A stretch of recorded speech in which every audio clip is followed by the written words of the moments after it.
You're the cream in my coffee. 1, 2, 3, 4. 1, 2, 3, 4. MV coming through the door. 1, 2, 3, 4. 1, 2, 3, 4. MV at the door. Testing, testing. 1, 2, 3. As we fire up some Howie Shanks. Second set of games. Steve Tate's done a wonderful job. Still can't get my all my photos to work. Picture photos work pretty well, so bear with me as I try and see myself online. World's Worst Gaming, if you're in the room, I'm just checking now. I've already imported your file. Sometimes it doesn't stick, but I think it stuck this time. So, without further ado, World's Worst Game. I know you're O Canada after a 0-3 start. The Canada is, and World's Worst. While I wait for everyone to come in, you can tell me in a minute if that looks like your left hand hitting lineup. In fact, to start with rotation first.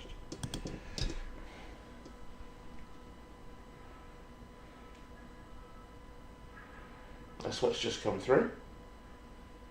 So while I wait for Beatles to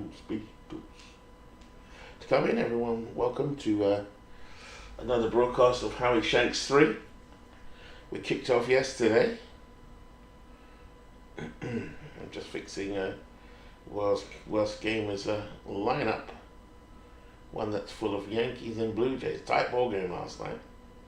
The one we did see. Could have gone either way. I'm just waiting for my screens to set up. Probably should have done this well. I'm due to kick off in 20 minutes. So we are on target. 10 Greenwich Mean Time.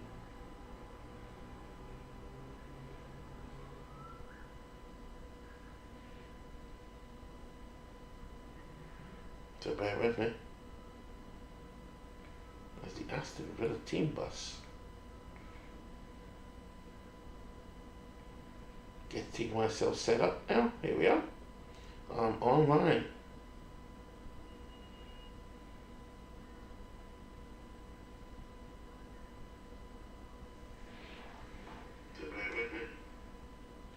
Okay, hello Bernard, how are you? So Bernard, I have downloaded the latest file. You're due or Dwayne next, I think. Or Beatles, whichever order you want to do it in. Just wait for more people to come in.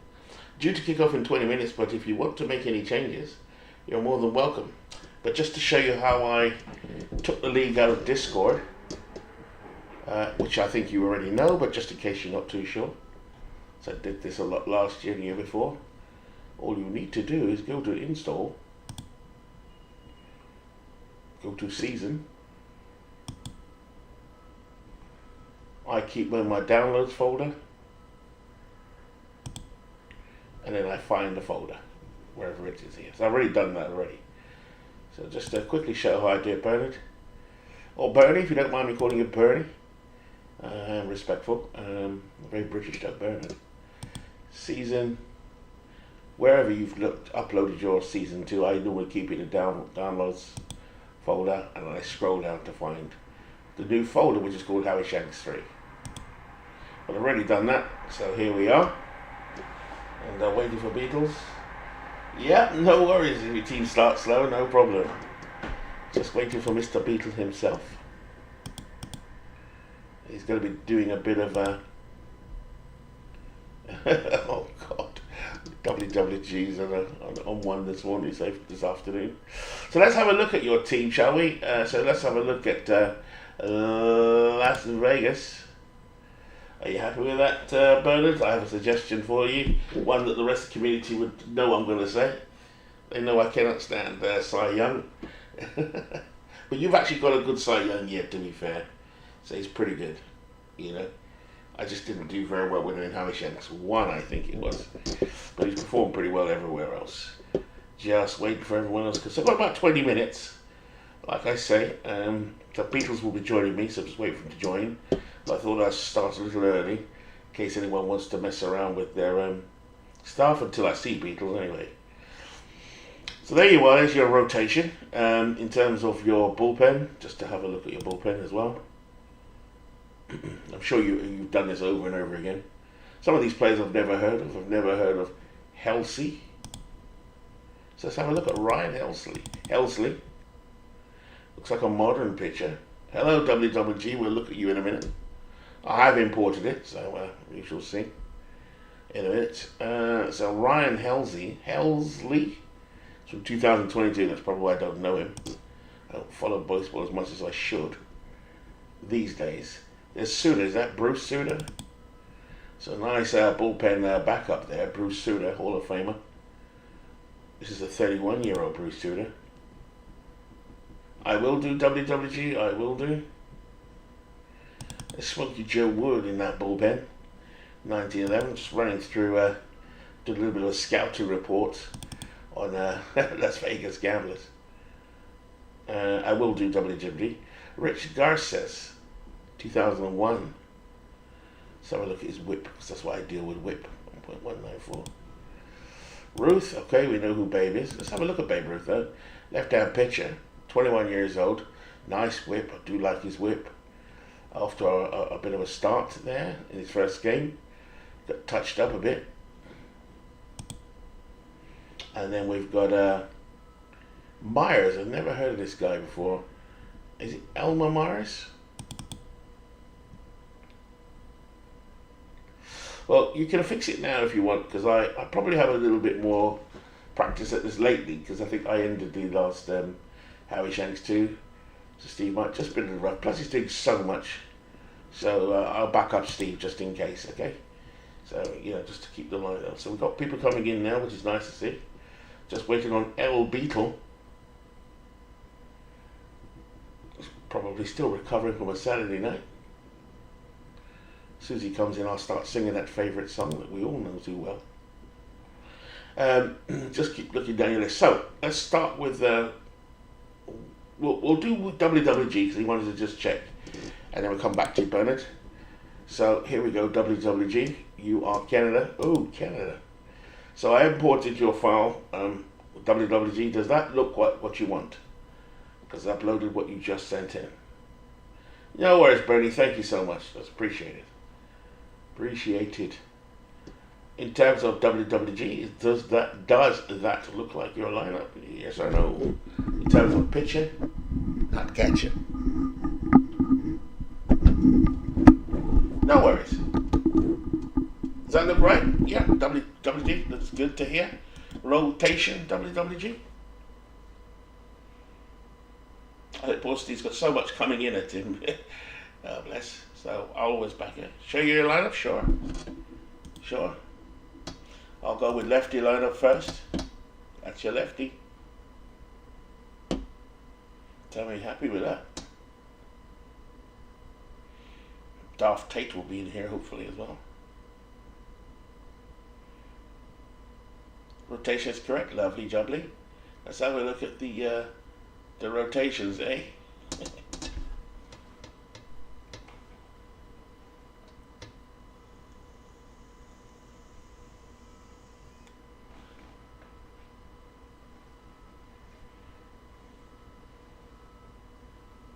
Yeah, sometimes it doesn't stick, let me look at the righties.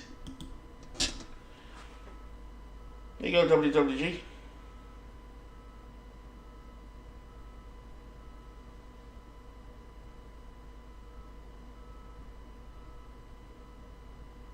Tell them that's okay. That's 6 on Aaron Jap. Welcome, everybody. Now on to losing all 162. I love your humour, WWG. Well, I do love your humour. It is possible. Oh dear, good humour. That's nice to see that. Good humour. Right, where is L Beatle?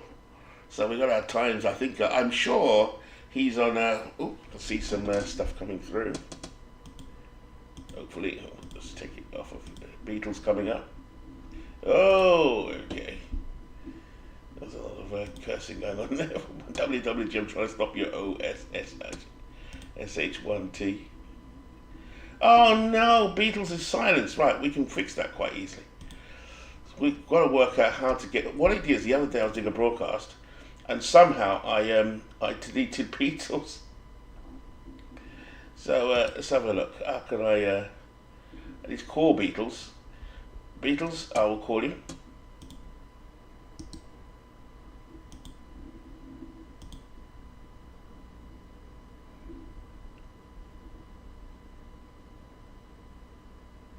So hopefully Beatles can hear this. Hey. Hola Beatles, get out!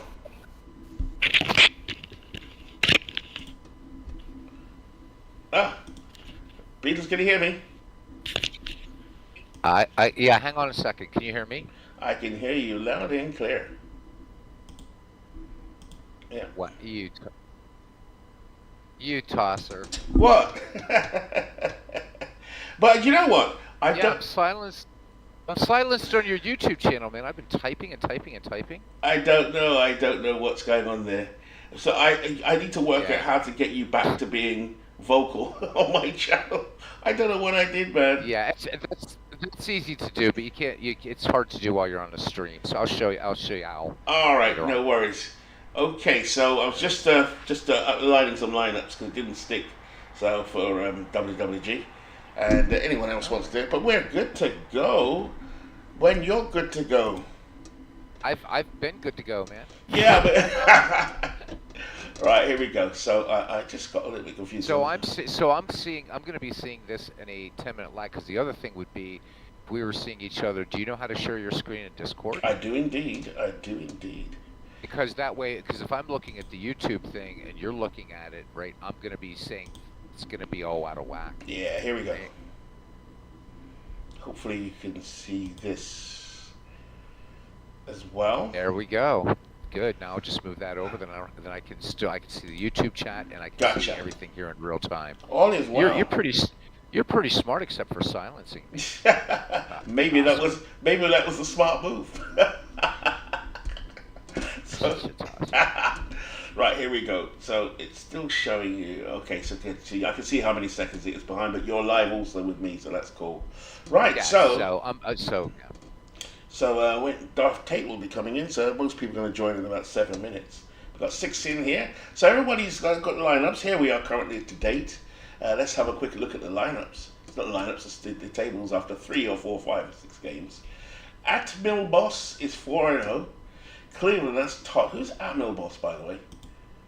That's John DFW, off to a fantastic start. Beatles. Then we have Cleveland. Todd is 2-0, so it's a bit of an unbalanced game to start with. There you are, Beatles. Mr. Orr shocks I don't play this game. Mudville, off to a rapid start. What say you, Beatles? Let's have a look. I'm shocked. Yeah. I am pleasantly shocked though. Well, It won't last. It won't last. But hey, I'll ride it out. It's fun. Then we have Darth Tate with Steve. Woo. Steve is off to a good start, surprisingly for him also, because he says his team is not up to much. I don't believe him for 1 second. I believe he's... How's Clue doing?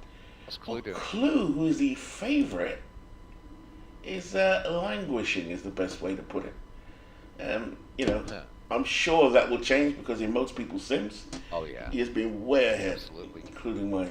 Who's the Long Island team? That's Legends. That's the LSU, definitely. He said he's going to fire all of his players. Any early favourites you can see there, Beatles? Anything that stands out to you at the moment?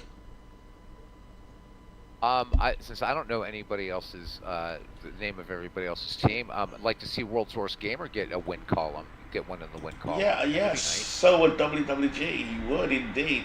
So, welcome everybody into the chat. There's six or seven in there at the moment. I don't know how many includes. We're about to start off the second round of, or the second set of matches from the Howie Shanks Bingo League 3, an idea that started with, I guess, the Germination. Beatles, Todd we'd B. like to give it. Yeah, Todd B, that's right. And it's been morphed and morphed and morphed. Would you say that Ned McGreevy is the cousin of this Howie Shanks? I've been told that the McGreevy League was kind of an inspiration for this, so that's kind of cool, right? Yeah, definitely, definitely. So I think Yeah, the last right. two Fits nicely. champions, Steve has been the champion for the last two, and I think Clue has been the runner-up. So that's where history-wise we are. Look in the Bingo League at the moment. Long Island are 0-4, Las Vegas 0-3. That will definitely change. Hagerstown, which is Dwayne Marks, is 1-5. Right. Deerfield Beach is Oof. RGL Network 2-4. And hope his recovery is going well at the moment. Texas Mhm. is Robbie Work. No, who's Texas? He's Aaron. Arlington, and look at that. He's playing at 500 right now. That's right, I, Aaron. that's the best showing he's made in McGreevy and the prior two Shanks. Absolutely. So we got Robbie Wartburg there with 3-3, and who's this at the top here? I don't recognize the owner.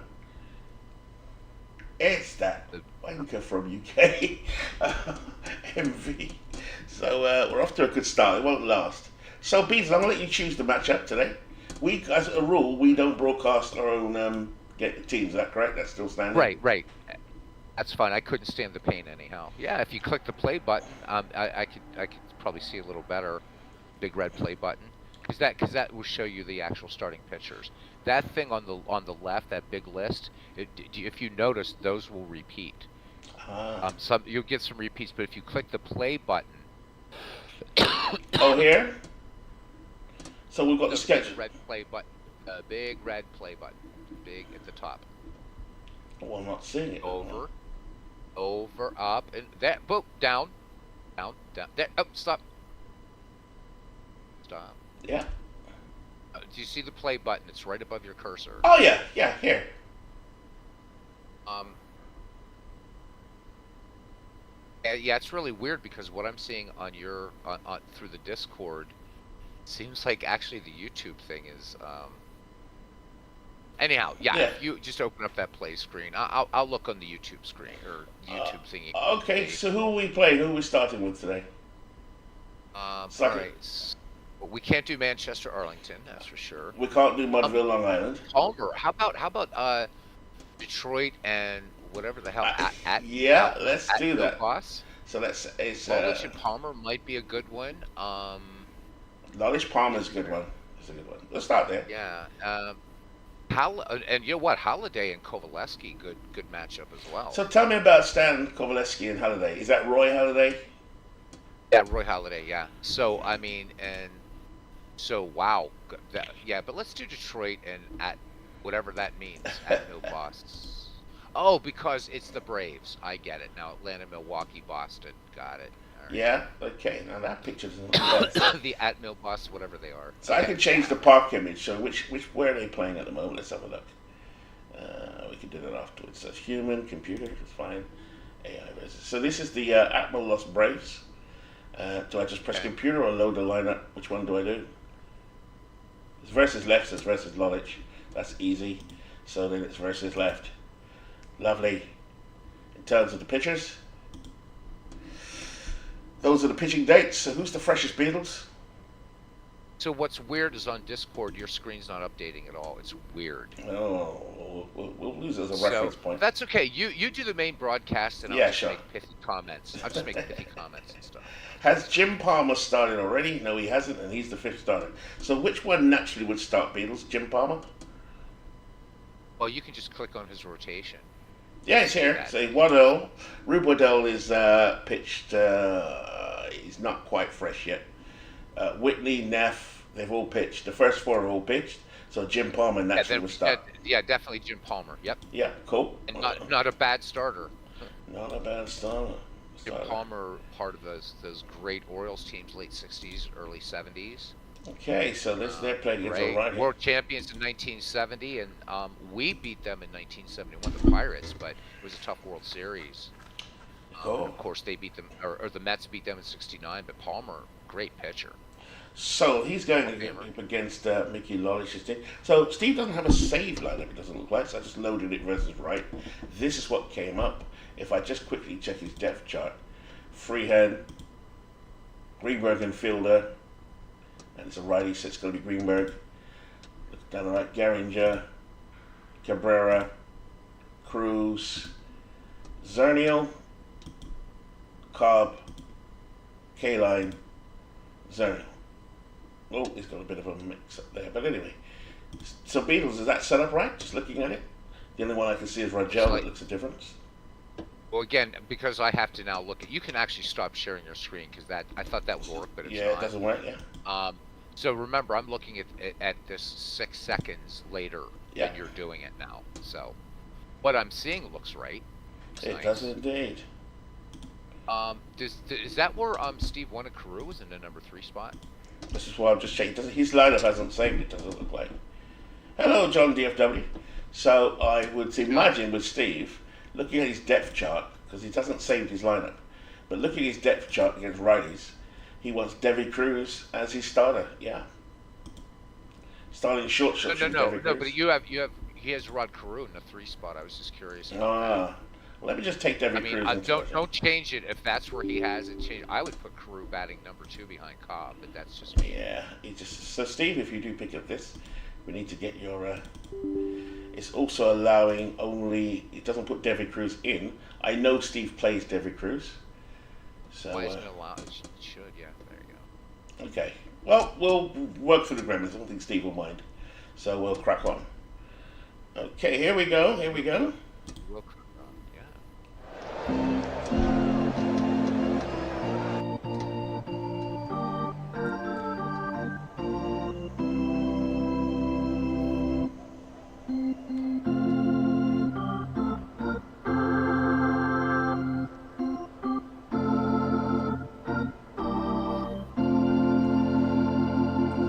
Welcome everybody. This is County Stadium, another round of Howie Shanks League. Howie Shanks 3. Detroit, that's Steve Tate versus At Mill Boss. And that's Mickey Lolich versus Jim Palmer. He's making his first start. It's 50 degrees, wind speed 30 miles per hour. Right to left. We're going to play ball. So, I'm on a 3/4 screen, Beatles. It's going to be AI versus AI. Just make sure I've got that set because I keep messing around with mine. I want a 3/4 screen. Here we go. Yeah, no, you like 3/4 screen. Yeah. I've noticed that. I do indeed. Yeah. Pretty rare to see you do it full screen. Yeah. I can see some advantages to 3/4 screen because if you have to reference the play-by-play, it's a lot easier. Because I usually don't look at the play-by-play, which is why I don't use 3/4 screen. Which is funny because I do. So I just pressed C, but this AI versus AI. So let's have a look at the everyone on the field today. Behind the plate, Joe Torre, the catcher. At first base, George Sisler. At second base, Del Pratt. And Beatles, give us some history because I don't know all of these players. The great George Sisler, one of the greatest to ever play the game, period. Excellent. I mean, not only is he one of my favorite players, but you know, we can talk a bit about some of these guys. Yeah, sure. Sisler at second base, Del Pratt. Third, shortstop, Jeff Blauser. At third, Chipper Jones is the third baseman. In left field, I think he had the winning hit yesterday, or the winning run, Jeff Burrows. In center field, the man who could be a Hall of Famer, Andrew Jones. And in right field, hammering number 44, Hank Aaron. So that's the At Mill Boss in the field. Have a look at the lineup for Detroit that's going to be coming up. Leading off for them will be Ty Cobb, the center fielder. Batting second, Charlie Gehringer, the second baseman. Third base, batting third with first base is Rod Carew. Batting fourth, Miguel Cabrera, the third baseman. Batting fifth, a man I used to call Beatles, I used to call him Alkaline. As in the material. Right? Yeah. That means he's not terribly acidic then. Yeah.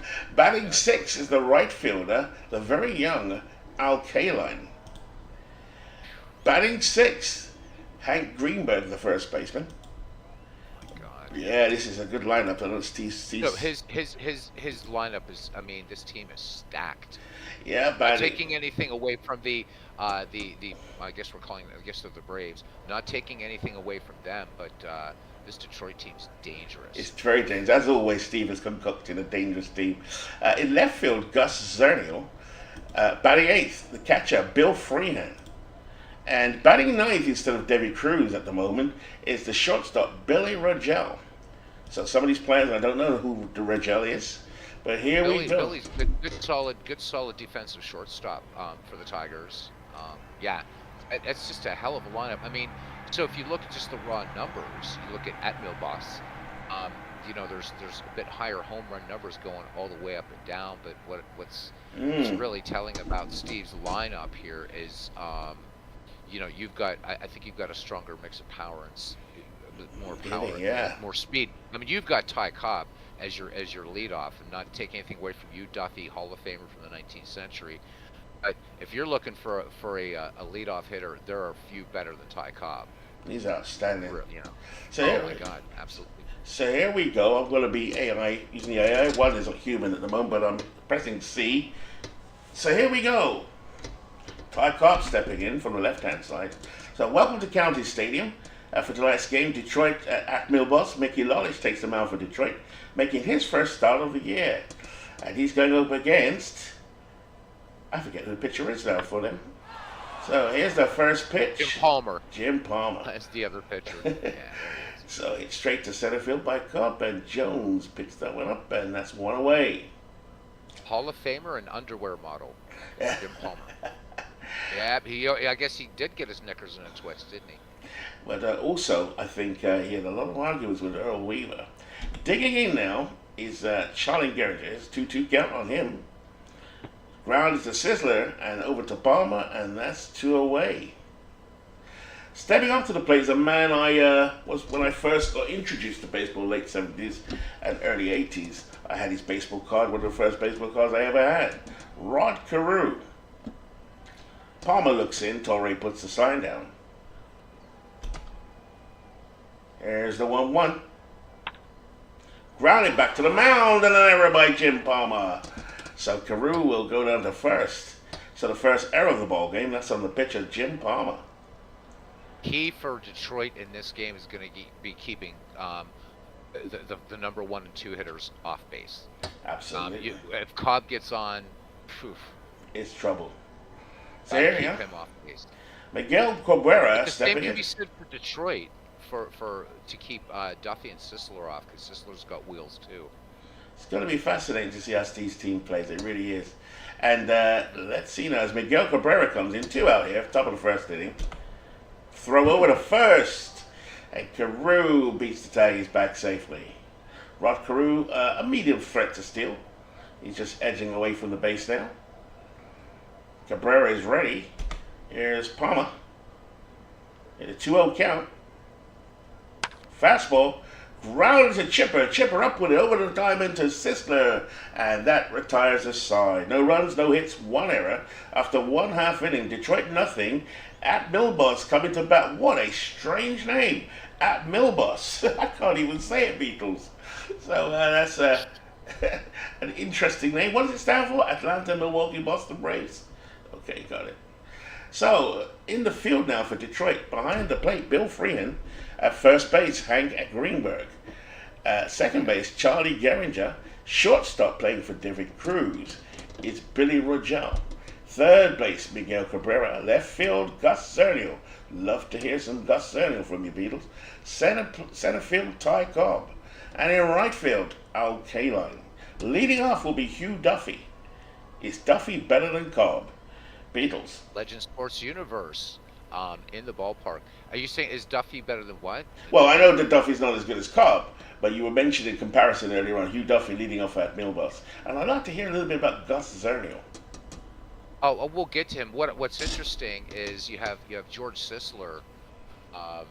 So what's nice about with at Milboss this lineup is you could switch either Duffy or Sisler in the leadoff position. Sisler, 3 more stolen bases. I mean, excellent average so far this year. Crazy RBI numbers for both of these guys. Tough. This is going to be a clash. This is going to be good. I'm doing it a little slower than I normally do, actually, which is interesting.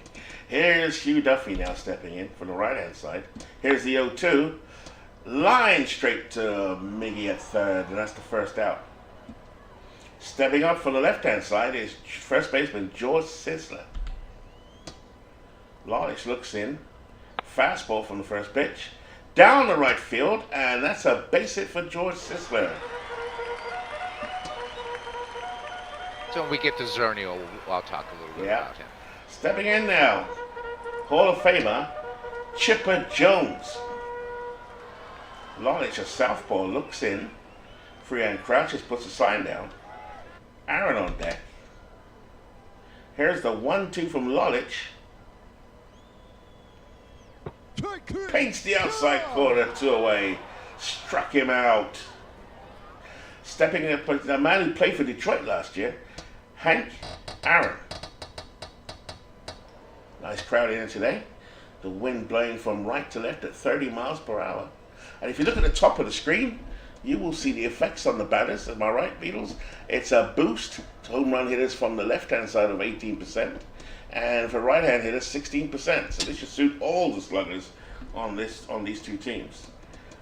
It's always an interesting situation when you have somebody fast, like George Sisler on first, but you got a slugger, right? So conventional baseball wisdom usually says, right, like so in the dead ball era, you would send Sisler, but now, right, with a home run hitter like Hank Aaron, sending him could, what they say is taking the bat out of Aaron's hands. So it'll be interesting to see what the CPU manager does. Let's see what he does. Lolich with now. Sisler at first. Yep. Lolich is ready. Goes into his windup. Here's the 1-1. Run on first. Here's the 1-1. Long fly ball to center field, and Ty Cobb makes the catch. So after 1 inning, Detroit nothing at Milbos nothing. Go to the top of the second, and Jim Palmer's on the mound. Al Kaline stepping in for Detroit. Hope Steve Tate's in the chat. I don't know if he's come in yet or not. Steve has put so much work into this, these wonderful pictures that you're seeing on screen, handcrafted by Steve Tate. Kaline now was starting. Here's a 2-0. Grounded to Blauser, who moves to his left, fields it over the first, and an error. Into the stands by Jeff Blauser, rated number 3 at shortstop. So I'll be curious to see who was the alternative at short. So the runner goes to second on that error. Stepping in now, big slugger Hank Greenberg, a man of the 1940s. Beatles, am I correct? And say this was a giant of a man. 1930s, 1940s. Just really quickly, so 2 errors now for at Milbos. That hopefully they're hoping that doesn't come back to bite them. So Hank Greenberg, feared slugger. One season it hit 56 home runs. Very devout. He was Jewish and Yes, he would not play. In fact, there was a pivotal game. I'm trying to remember what year it was. Somebody else would know. But he actually sought permission from a rabbi to play on, I think it was on the Sabbath, but he refused to play. But a fearsome hitter, and he said that every home run he felt that he hit, he was hitting one against Hitler. Oh my God. One of the great guys in baseball, and a great ball player. He was indeed. Here we go. Greenberg steps in. Palmer has the ball. Runner on second. First pitch to Greenberg. High fly ball to left field. Burrows goes back, and he catches it, and Kaline will hold up at second. 1 out. Brings up Gus Zernial, Beetle. Go for it. All right. So Gus Zernial, pretty good career WAR. It was 8.4, 237 career home runs, 265 average. So, I mean, kind of what you would expect. Kind of a good player, nowhere near Hall of Fame. Really made a lot of his career with the Philadelphia Athletics, and then when they moved to Kansas City, and spent at the last 2 years of his career with the Detroit Tigers. Okay. I think Bernard was saying that he plays him in his league at the moment. So here we go. Zernial steps in. Man on second. 1 out. Top of the second inning. 2-2 for Palmer. Struck him out. First punch out for Jim Palmer of the afternoon. Brings up Bill Freehand to the plate. 2 out now for Detroit. Freehand steps in. Man on second. Joe Torre with the sign. Struck him out, so Jim Palmer 2 back-to-back Ks. And that ends the inning ends the half inning after 1.5 innings. Detroit nothing, at Milbos nothing. Leading off for at Milbos, Joe Torre. Bottom of the second inning. Lefty Lolich looks in. There's a hard grounder. And Kaline will pick it up, but a single for Joe Torre. Plaza's ready.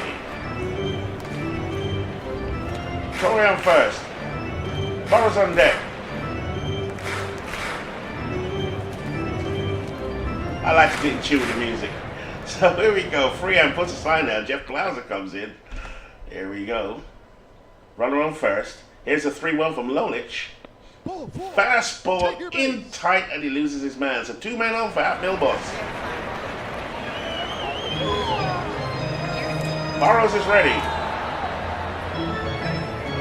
Freehand puts a sign down. I know why the screen share isn't working in Discord. Why? I figured it out. Because the way Action PC works, it opens up another window. So Oh, does it? You're still sharing the main window as opposed to the game window. That's why. So Burrows no is ready. worries about it. I'm sitting here. I'm listening to your broadcast. That's all right. That's good. Lolich is ready. Good matchup today. Lolich versus Palmer. Man runs on first and second. Here's a 2-1. Fastball hit to right field. A runner will score. Torrey comes home. Blauser comes home. Kaline will throw to third. And Burrows is safe. Beatles, as Beatles will say, a triple. So at Milboss take the lead. They're 4-0 in the season. This is looking good for their early season form. So Lolich gives up a triple. 2-0 at Milboss. Nobody out here. Bottom of the second. I was about to say it was too early to tell, but I was wondering if we would have a pitcher's duel here. I don't know. That's a huge hit. That's a big hit. Rattled around in the right field corner. Kaline picked it up. Burrows sprinted around second and slid into third just before Kaline's ball got there. Kaline's got a rocket of an arm. He's got a 9 arm. Stepping in is Del Pratt. Runner on third. Lolich sets. Here's the 1-2. Cut to first. Greenberg will take it. And he gets the man out. So that's 1 away now for At Milboss. Stepping up is 90s legend and 2000s legends, Andrew Jones. More legendaries for this fielder, I'd say. Beatles, what say you? Well, there's a bit of controversy about Andrew Jones. A lot of people felt he was kind of a lazy ball player. Hall of Famer?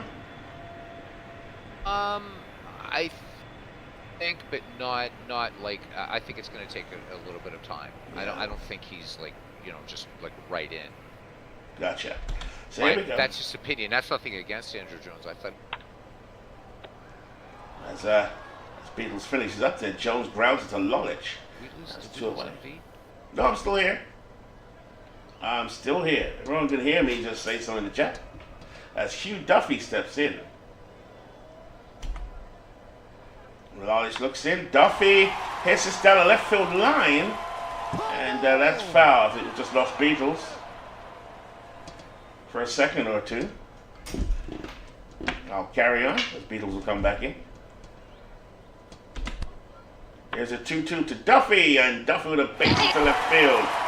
Duffy's going to get a double. Beatles going to hear me? So we'll continue here because broadcasting is going on. Hugh Duffy at second out. Milboss looking pretty good. George Sister, 1-for-1, steps in. Sister grounded the signal between first and second. Beatles, if you can hear me, you need to call me back in. Yep. Oh, you're still there. I can hear you. Man on second. Yep. Here's the 1-2.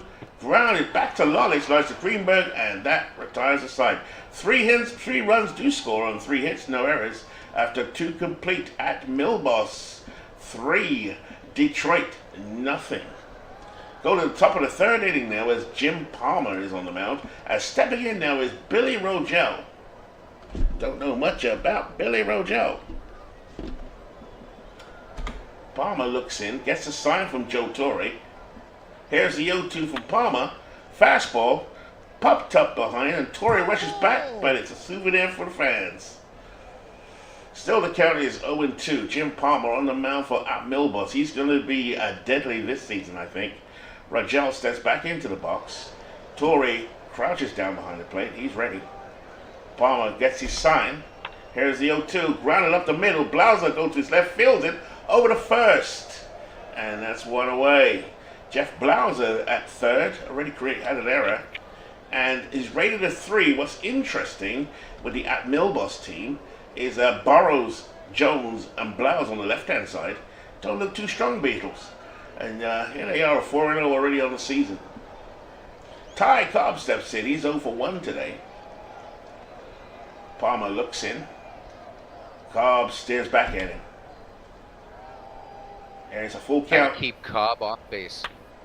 A roller to first. Sizzler will take it, and objective achieved, Beatles, as Cobb is kept off the bases. Now, Ty Cobb in the Howie Shanks 2, and I think 1, I think he was in 1 and 2, and even in the McGree, but he doesn't really shone yet. Am I right in saying so, if my memory's right? He hasn't performed well. Well, we figured out, well, there was an issue with Yeah. Navy, because remember, Steve helped us figure out that the AI was doing not player quality, so that's why Cobb wasn't getting a lot of time. Yeah. But you get Cobb in there, Cobb's going to tear you up when he gets on base. Always going to watch out for him. So, Palmer's ready, Torre is ready. Lovely to see Joe Torre behind the plate. He was banned from one of the leagues. I can't remember the reason. As Gehringer steps in, he's 0 for 1. Here's the 1-0. Grounded to Blauser. Blauser up with it. First time throw with a Sizzler. Gets him. That's the end of the Signs inning. So after no runs, no hits, no errors, after 2.5 at Milbus 3, Detroit nothing. Leading off now for at Milbus in the bottom of the third, Chipper Jones. Here's a 2-2 from Lolich. Fastball gets past a big swing from Chipper. And that's 1 down. 2 strikeouts now for Lolich. Go ahead. Looks like Lolich, after that rocky second, is settling down a little bit. He is indeed. Stepping in now is former Coyote, Hank Aaron. Aaron 0 for 1. Here's the 0-1 pitch. Fastball hit deep to center field. But Ty Cobb drifts back and he counts under it to make the catch. 2 away. This at Milbus team is looking good, but Detroit are also 3-1. Looks like a good ball game here. I suspect Detroit will come back with that power. Here's Joe Torre. Torre grounded a single between first and second in the second. Lolich taking his time. Lolich stares in. There's the 0-1 fastball, and that's a base hit past Cabrera into left field. So Joe Torre on the base. Blauser at the plate. Barras on deck.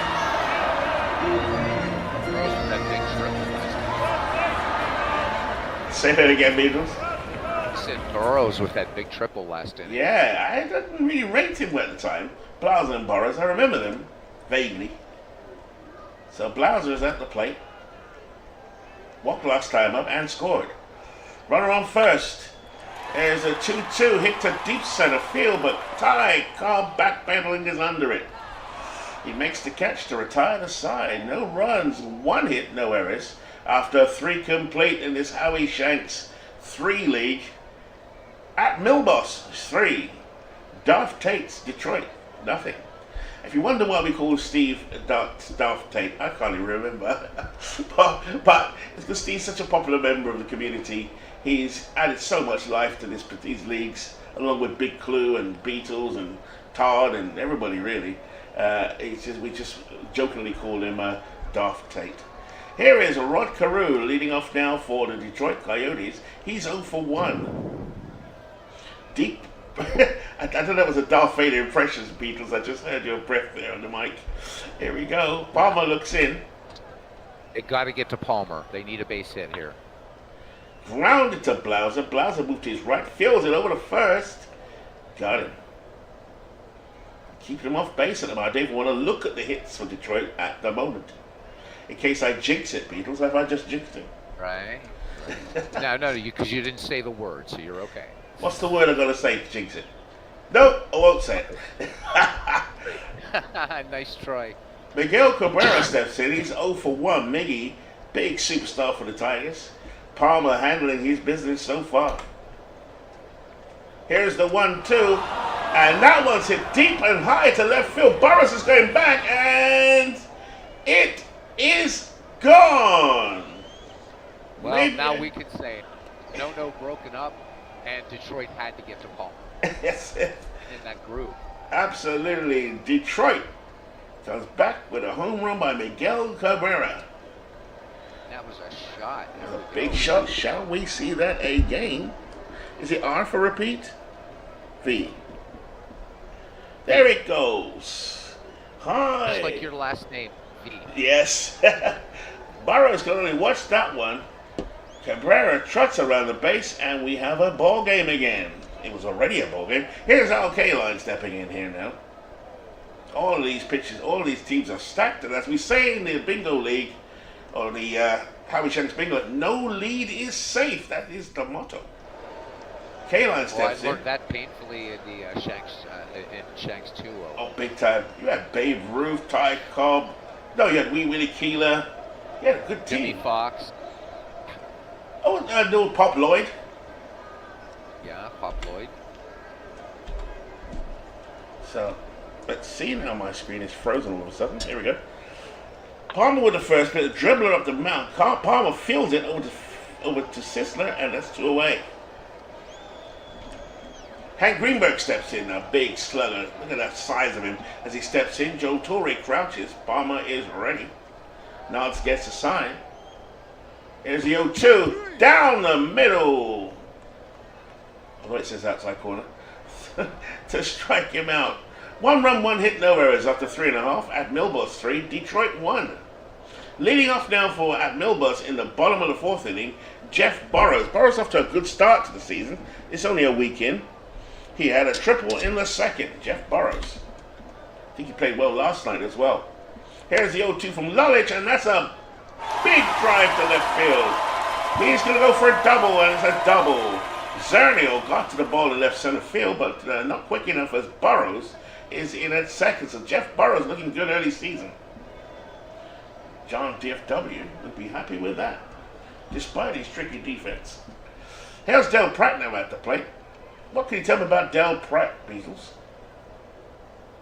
He's a good ball player. Actually, I see Del Pratt a lot in all kinds of all-time great sort of franchise leagues, and see him. A lot of talk about him. So started his career in the dead ball era, played to 1924, and a 280 or 292 lifetime batting average. Not a home run hitter by any stretch of the imagination, but he had speed.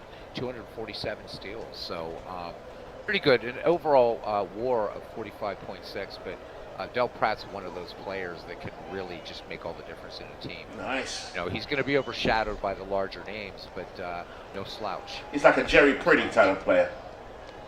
Yeah, I would say so. Somebody that's going to be, or when I think about like the Pittsburgh Pirates, somebody like in the 70s, like Bob Robertson, that kind of player who's, going to get the job done for you, and support the big stars on your team. So Nice. Del Pratt was an excellent player. Okay, here's Dell now stepping in. He's 0 for 1 today. Mickey Lulich pitched 65 pitches already, trying to keep Detroit in the ballgame. Here's the 0-1, and a bunt put down. Greenberg to Gehringer. They saw that coming, but Burrows moves to third, and a little small ball here from John DFW's at Milbaugh's team. Stepping in is Andrew Jones. Lulich gets a sign from Freehan. Here's Jones the takes 0-1. a little bloop, and they got another run. Oh, they hit him. As Andrew Jones hit by Mickey Lulich there. That pitch was way inside. So here they are threatening, and they've got the dangerous Hugh Duffy at the plate. Duffy 1 for 2 at Milbaugh's, looking good. Any changes to the defense for Detroit? No changes. Lulich is ready.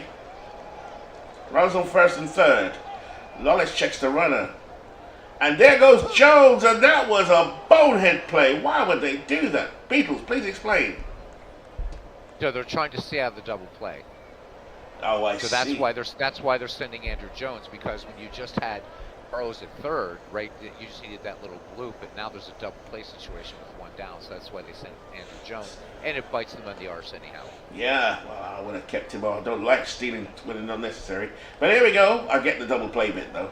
Here's Duffy now steps back in, and Lolly's looking to get out of the jam. Freehan crouches again.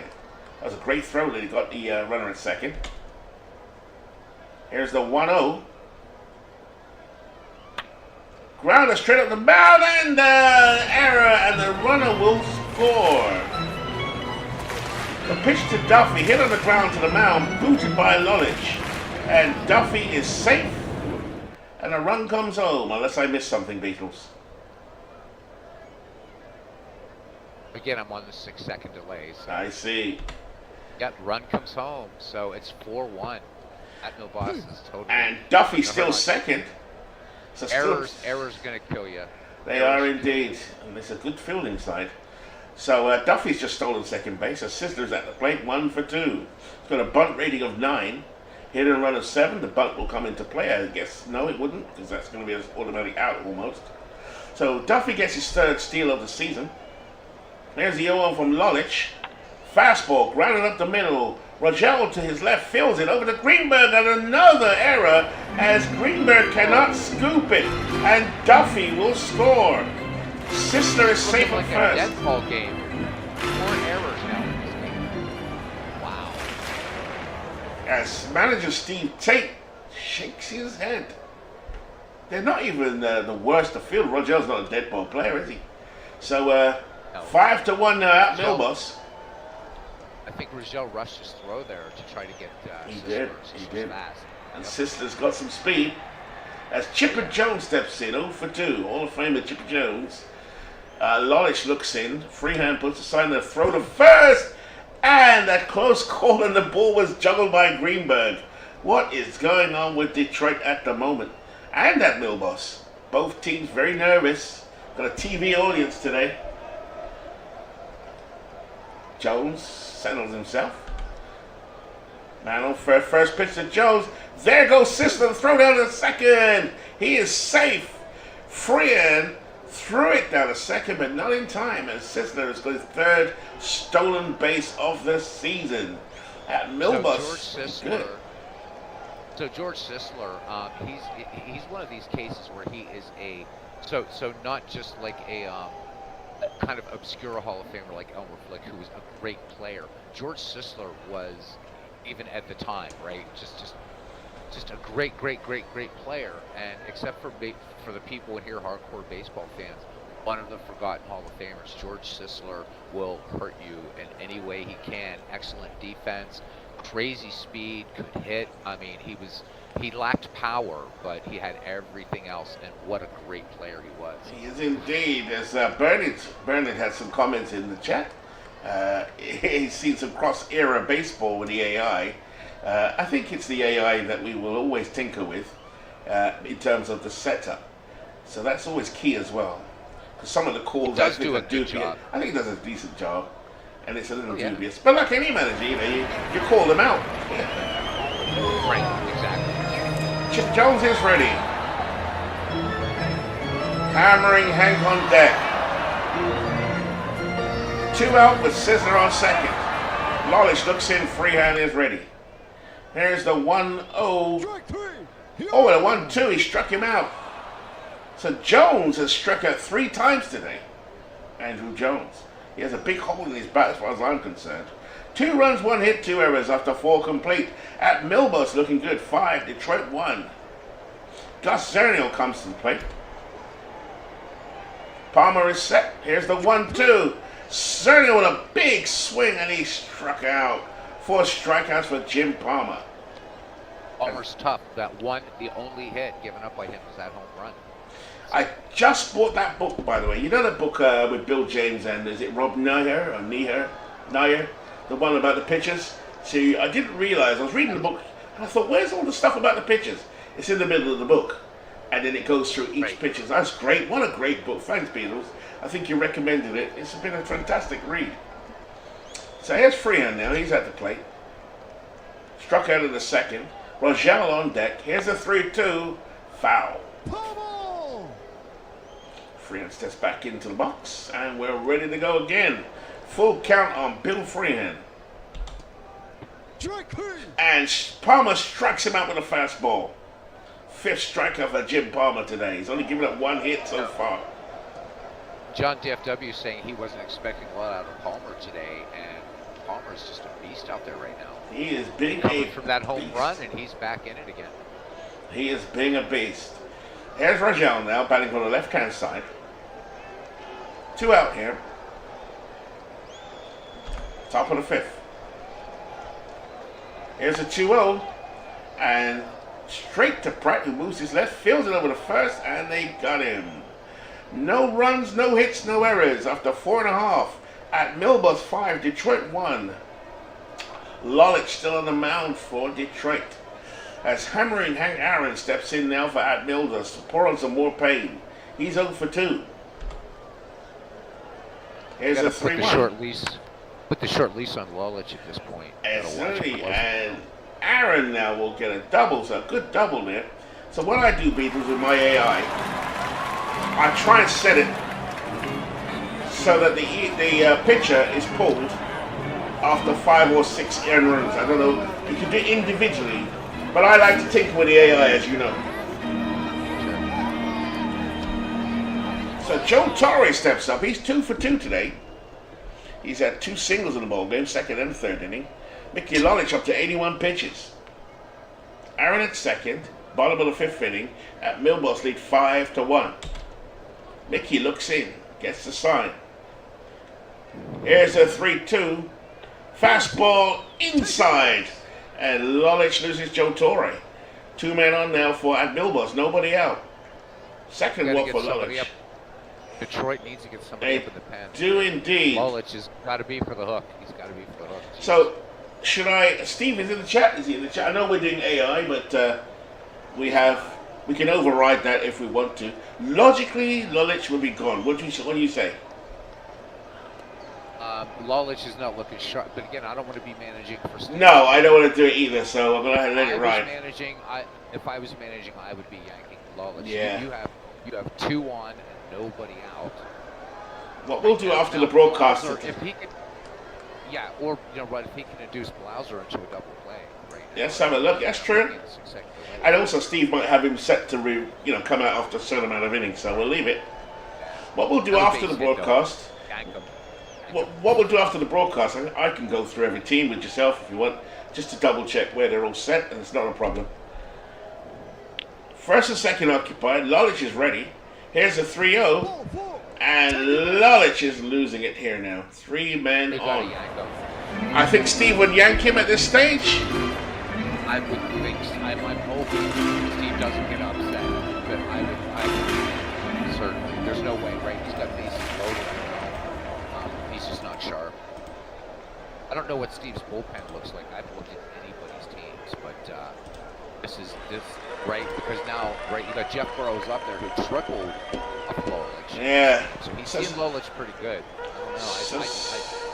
So we'll have a look. With the bases loaded, so to try to mop it up. I don't know. I would say, looking at the percentages, and these are starters, aren't they? So let's have a look first of all. Who was? Yeah, it's pretty much the same. Nolan, hold on. Troy Percival. I would say, from a pitching point of view, the one he would use might be Tommy Bridges. He's not pitched at all. Oh, this is where I don't really want to interfere with it. Shall we leave it, Beatles? Are you? Yeah, Bernie. I'm sorry, my volume's very low. My main mic doesn't get picked up by Discord. Sorry about that. I'm probably really loud in MPs here. So. I think we should leave it, only because it's not fair to everyone if we interfere. I think. Yeah, you're right. You're right. Yeah. Yeah. Let the CPU do it. Let's see if that was my team, Lolich would have gotten hooked. Yeah. What we'll do afterwards, we can always go through them all. Here we go. 3 and out to Lolich, and that's not a good sign. Burrows is at the plate. They need the double play ball big time. Bases loaded. Here's the 1-1 from Lolich. Fly ball hit to left field. Aaron is going to tag up. Zernial has it. Aaron will come home. And another run tacked on to the score. 6-1 at Milbus. So Detroit, I still have faith. Now Pratt comes in. I'm managing because we know what kind of precedent it is. Yeah. Wow. Oh, John, you have to be telling me that. Yeah, done that, John. Del Pratt is in there now, 0 for 1. Runs on first and second. Here's a 2-0. And Pratt has hit this one deep to left field. Goodbye. That's a 3-run home run by Del Pratt. 4-hit. 319-foot home run. Hate to call a game this early, but Detroit is done. It's done, yeah, WWG, but we don't want to interfere. We've set the No, rules. no. Yeah, we've set the Just rules. being the color guy here. Just Yeah. being the color guy. We set the rules and we can't interfere. But what we can do at the end of this old ball games, these 2 ball games today, is go through all the rosters. I can quickly do that just to set it so it's set that everyone doesn't get to this. It's quite easy to do. Here's Andrew Jones, 0 for 1. Base is empty now. 1 and 2 to count. Strike 3 called. So it'd be unfair for us to change it. Here's Duffy, 1 for 3, if no common sense prevails. Lolich stares in, 1 and 1 to count. Grounder past Cabrera and a base hit. Zernial fumbles the ball. Don't like to use that word in baseball. And Hugh Duffy's at second. So the manager leaves. Tell you, pay a couple of quick I'm watching the chat. Listening to Colts ball game. Because I'm not looking at the screen and Yeah, gotcha. I'm imagining I can see everything. Can you? That's good. That's good to hear. It means you're doing a great job. Great job. Sister stepping Go in. ahead, enjoy it. Sister stepping in from the left-hand side. He's 1 for 3 today. He's had a single in the first. So the manager leaving Lolich in to take his licks, and that's fair enough too. Doesn't have a big pitching staff. Runner on second. Lolich with the 0-1, grounded to the pitcher. Lolich has it over to Greenberg, and that retires the side. So Mickey's just going to take his licks today to conserve the energy of the bullpen. 4 runs, 3 hits, 1 error after 5. At Milbus 9, Detroit 1. Remember, Detroit are the defending Howie Shanks champions. In fact, they've won the last 2. Never discount the Detroit Coyotes. As we say in Howie what Shanks. I'm going to do, what I'm going to do, because you and I are on a Discord call and I can't use my main one Take it off, yeah. for some stupid reason, I'm going to drop out because if I speak louder for them to hear me, you'll go deaf. Yeah, no problem. Yeah, so thanks, man. This was fun. I'm going to watch this. All right, cool. Right, So Ty Cobb steps in. He's 0 for 2. Palmer stares in. Here's the windup. Cobb bunts it. Sizzler comes down over to Pratt. They got their man. Nice barehanded throw by Joel Sizzler at first. He's had a good ball game today. Charlie Gehringer steps in now for Detroit, 0 for 2. Carew on deck. Palmer gets a sign. Here's a 3-0. High and away. I was just about to say Jim Palmer pitching a masterpiece at the moment. Gehringer is on base, a threat to steal. Rod Carew steps in from the left-hand side. He's 0 for 2. Runner on first. Here's a 2-1. And that's a single to right field. And 2 men on now for Detroit. Aaron just came in there a little slow as he picked up there, but no harm done. Gehringer at second, Carew at first. Miguel Cabrera's in a home run in this ballgame, steps in there, he's 1 for 2. Palmer up to 89 pitches. Top of the 6th inning, Torrey goes into his crouch. Palmer gets a sign, he likes it. Here's the 1-2 from Jim Palmer. Fastball. Fly ball to center field. And Andrew Jones comes in to take that one and make the catch. Gehringer will hold at second. Stepping up to the plate now, Al Kaline, 0 for 2. Detroit needs something. Runners on first and second. First pitch to Kaline. And that's a base hit. No, Jones makes a tumbling catch in center field. That's why Andrew Jones is renowned.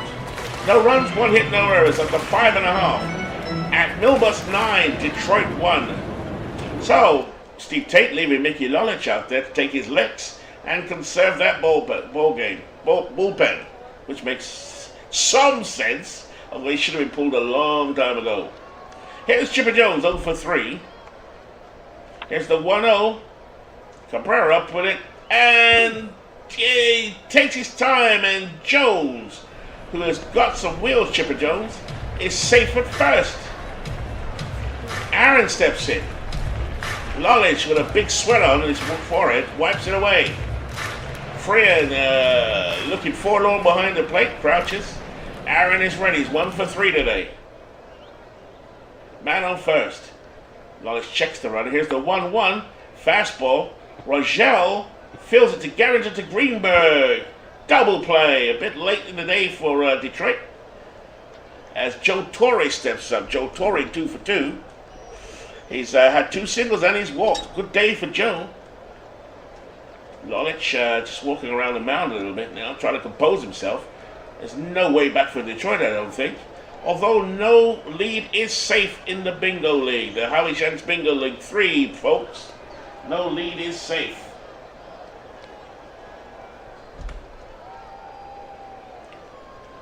Lolich with a 1-1. Ground to Rogel, and that's another error by Rogel. Second error. 4th error for Detroit. Blauser steps in, he's 0 for 1.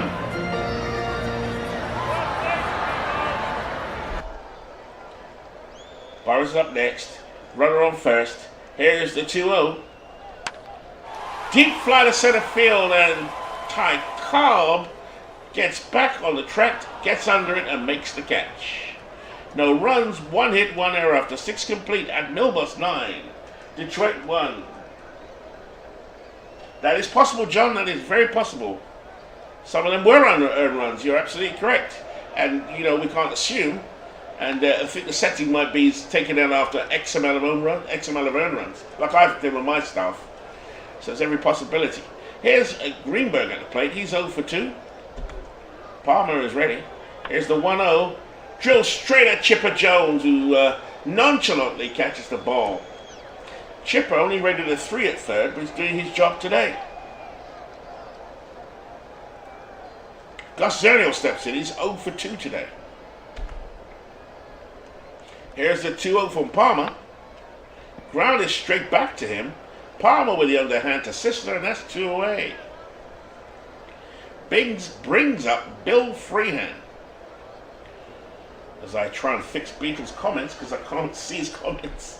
I muted him yesterday. Here's a 2-1 from Jim Palmer. Ground is a shot. Blauser up with it. Over the first. Got him. 1, 2, 3. Detroit go down.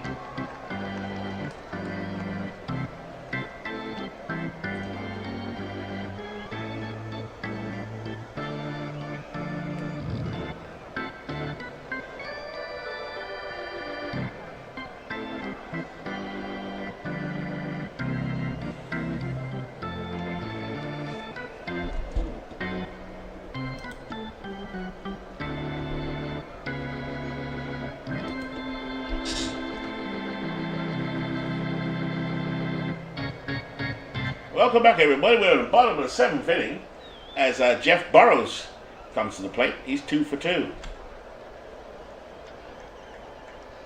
He's having a good season so far.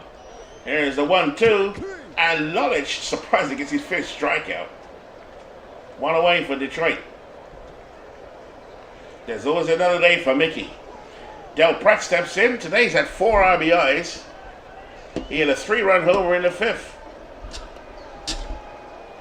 Lolich looks in, full count on Pratt, and a strikeout for Mickey. So Mickey Lolich gets his 6th strikeout, despite the score. A lot of earned runs in this ball game. That's why, part of the reason he's still out there, but also to conserve the pitchers for another day. It's a long season. Andrew Jones steps in. He's 0 for 2.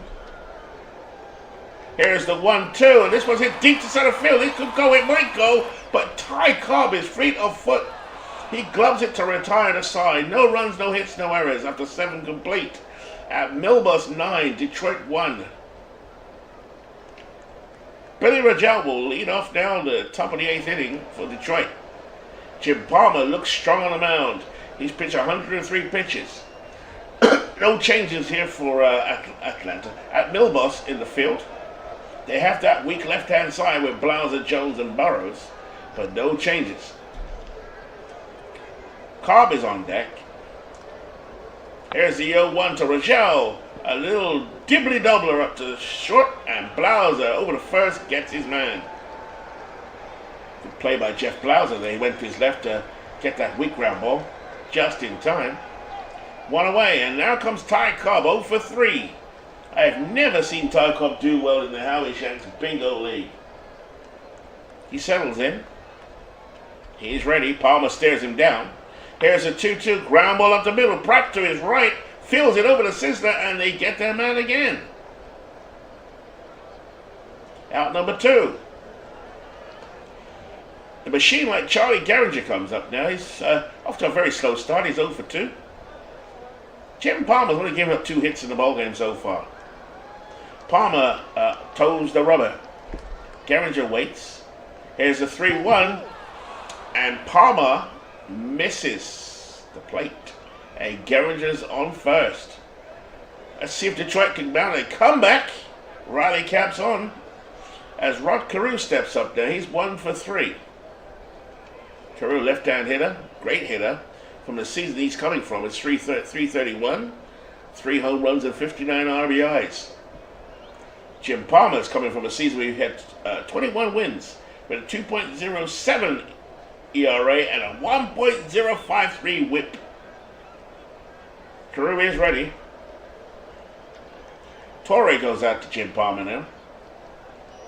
Bullpen up now for Momos. Palmer keeps it on first, count is full. And now Jim Palmer loses man. 2 men on now for Detroit. No lead is safe. I repeat the motto. Miguel Cabrera comes in. He's hit a home run in this ballgame to left field.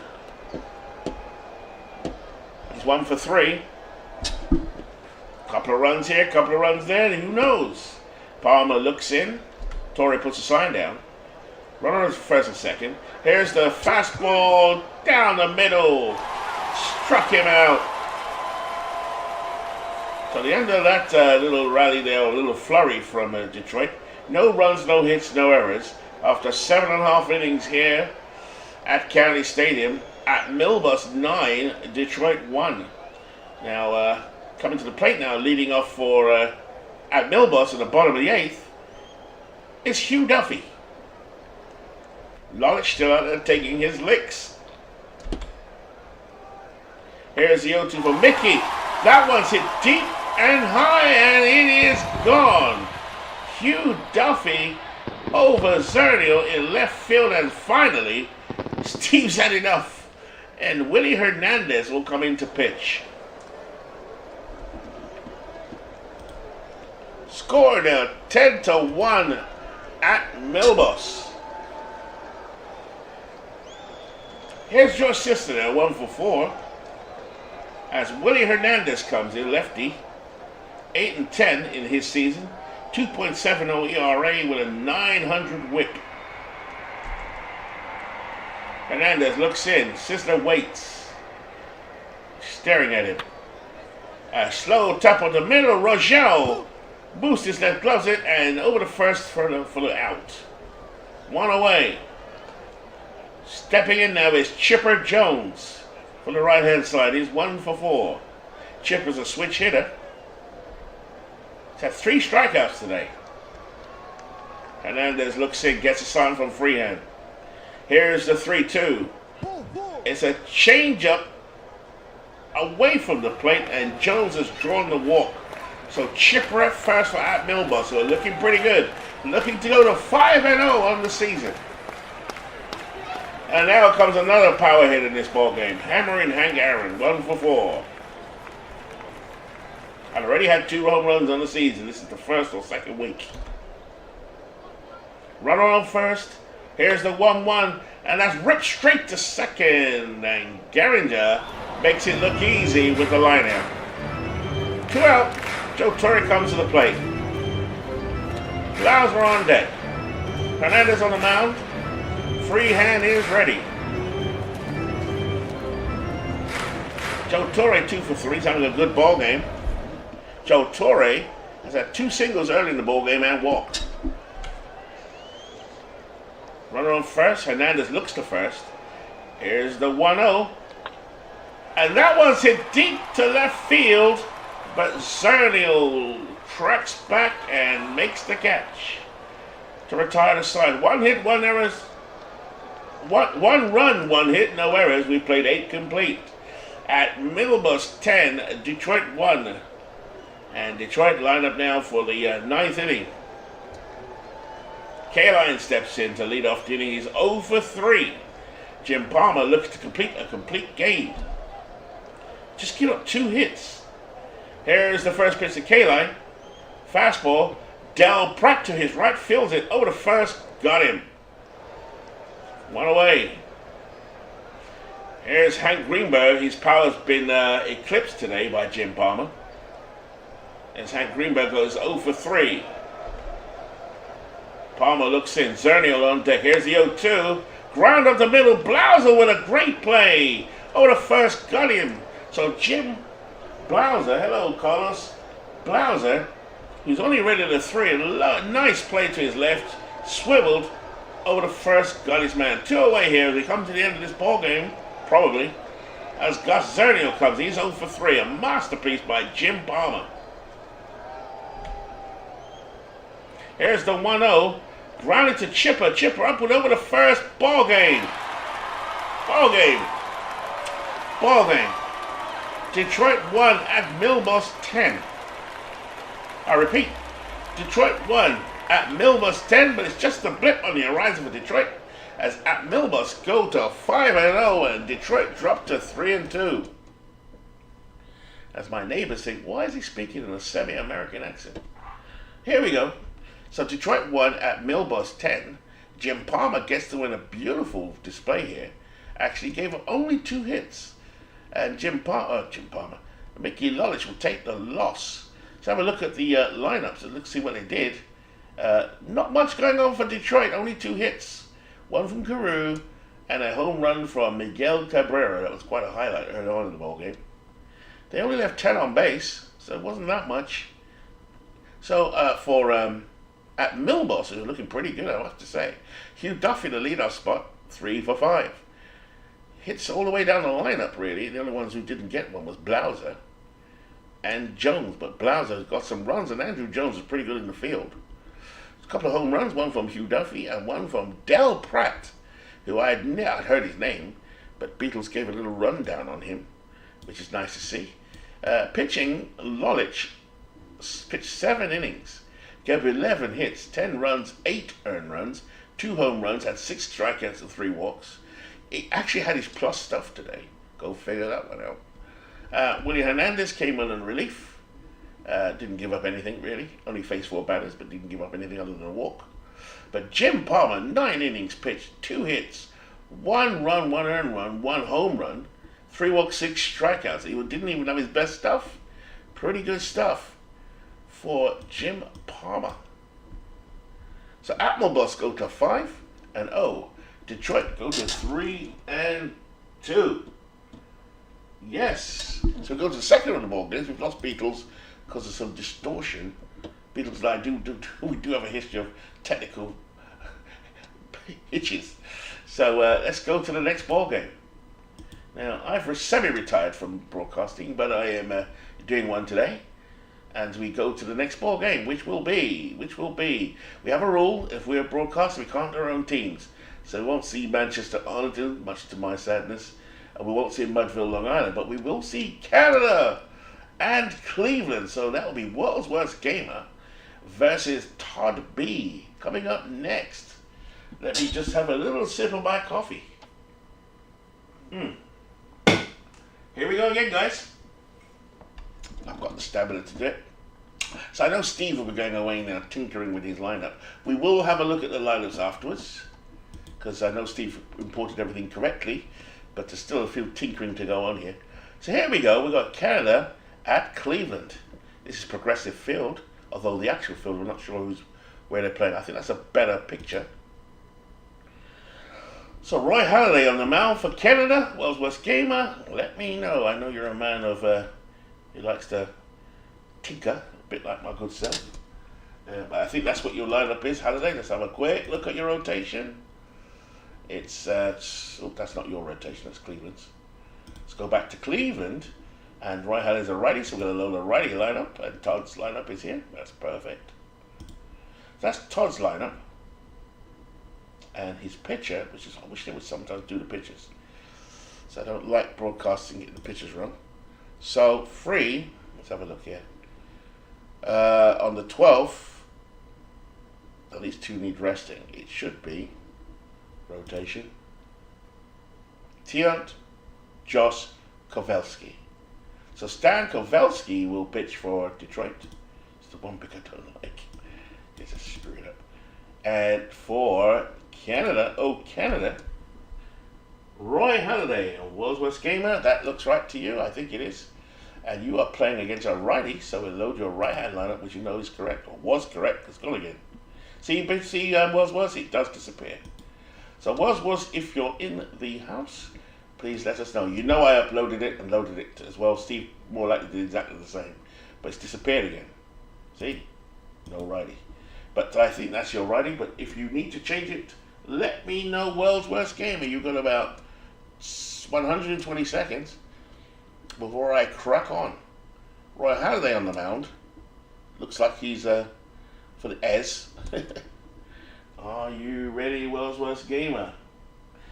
Yes, you are. I know you looked at the lineup before. I did import your team, your right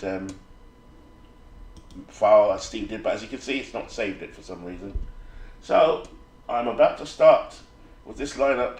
Boggs and Barrett and Gehrig and DiMaggio. This is a hell of a lineup. A-Rod, Mattingly, Henrich, George Bell, and Snuffy, or is it Stuffy? Sternweiss at second. It looks like a good field. Looks like his team anyway. Just look at the batters, see if there's anyone in particular missing.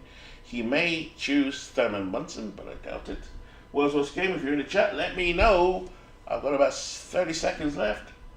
Is that your lineup? It looks like it is. I'm about to start. Right, we'll give you enough time. Let's go.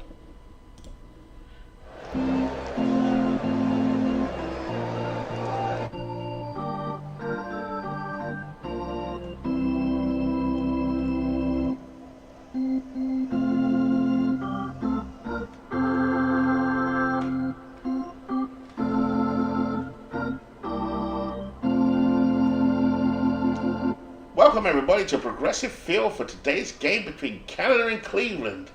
I.e. WWG World's Worst Gamer versus Todd B, the originator of the idea of the Howie Shanks. Welcome. This is the second game of tonight, and I think Steve did 2 yesterday, and I'm doing 2 today, and he fast forwarded a week, and I will do the same. So making his first start of the season is Stan Kovalevsky on the mound for Todd B's Cleveland. Cleveland off to a 2-0 start on the season. And for Canada, it is Roy Halladay, who's on the mound, and Canada are 0-3. Hope the pitches are big enough. The weather is sunny today here in Cleveland. The wind is in from the center field at 4 miles per hour. If you look at the modifiers at the top, it has a little bit of a boost for left-hand power hitters, not much doing for the righties. So the lefties, Boggs, Berra, and Gehrig, Mattingly, Henrich. In fact, there's loads of lefties in here. They should have a good day today. I think the pitchers going to watch themselves. So hopefully these pitches are big enough. The colors look great, by the way. As we play ball, and leading off for Canada, Wade Boggs. Stan Kovalevsky on the mound. Makes his first start. Boggs is ready. 57 degrees. Wind speed 4 miles per hour in from center field. Boggs steps in. It's 3-1 in the count. Grounded to first. Jim Thome will take it, and that's the first out of the ball game. As I just boost the picture size just a little bit. I think that should do it. Maybe I boosted the wrong size. Here is a Berra now. Yogi Berra stepping in, left-hand hitter. Kovalevsky is ready. He gets a sign. High fly ball by Berra, and what a spectacular opening to the ball game. A home run by Yogi Berra. So the Canada team go up 1-0. And here's Lou Gehrig at the plate. He's off to a slow start to the season. So 1-0 Canada. Ooh, foul ball by Gehrig. That was a fastball. Stan Kovalevsky on the mound. Let's have a look at that defense for Cleveland. Behind the plate, Joe Askew, I think I've said that name right, First base, Jim Thome. Second base, Mark Loretta. Shortstop, Lou Boudreau. At third, Al Rosen. The great Al Rosen, that is. Left field, Earl Averill, another great player. They're all great. Center field, Tris Speaker, except for Howie Shanks. Right field, Shoeless Joe Jackson. So Cleveland got a good side. And on the mound, Stan Kovaleski. Kovaleski had 19 and 14 with a 1.81 ERA. With a 9.96 whip. Here's Lou Gehrig. Season Gehrig comes from. He had 379, 41 home runs with 174 RBIs. Big power. Kovaleski has a sign. Here's a 3-1. Pitching carefully. Ball 4. And Gehrig will go to first. One out here at the top of the first inning. Canada lead 1-0 on a home run by Yogi Berra. Stepping up to the plate now, Joe DiMaggio. Runner on first. Kovaleski with the 0-1. That one hit the shallow center field. Speaker and Jackson both went for it, but Speaker waved him off, and he gloved it. So that's 2 out now for Cleveland. At the plate is Alex Rodriguez. Kovaleski looks in. Here's the 1-0. And a frozen rope to left field. Straight at Earl Averill for the lineout. He makes the catch. 1 run, 1 hit, no errors after 1.5 inning. Canada won. Cleveland coming to bat. So West Gamer will be happy with that very first hit to left. West Gamer will be happy with that first half inning. So Roy Halladay on the mound now for the Cleveland team. For West Gamer Canada team. I'm getting my words wrong here. So behind the plate, Berra. First base, Gehrig. Second base, Snuffy Sternweiss. Shortstop, Alex Rodriguez. Third base, Wade Box. Left field, George Bell. Center field, Joe DiMaggio. And in right field, Don Mattingly. As Shoeless Joe Jackson steps up to the plate. Berra puts the side down. First pitch.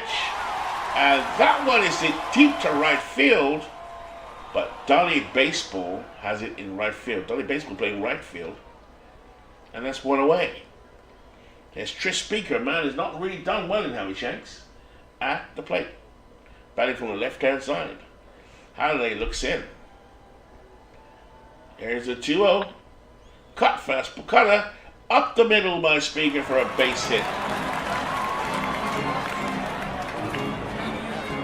Oh, Averill steps up now with 1 man on for Todd B's Cleveland.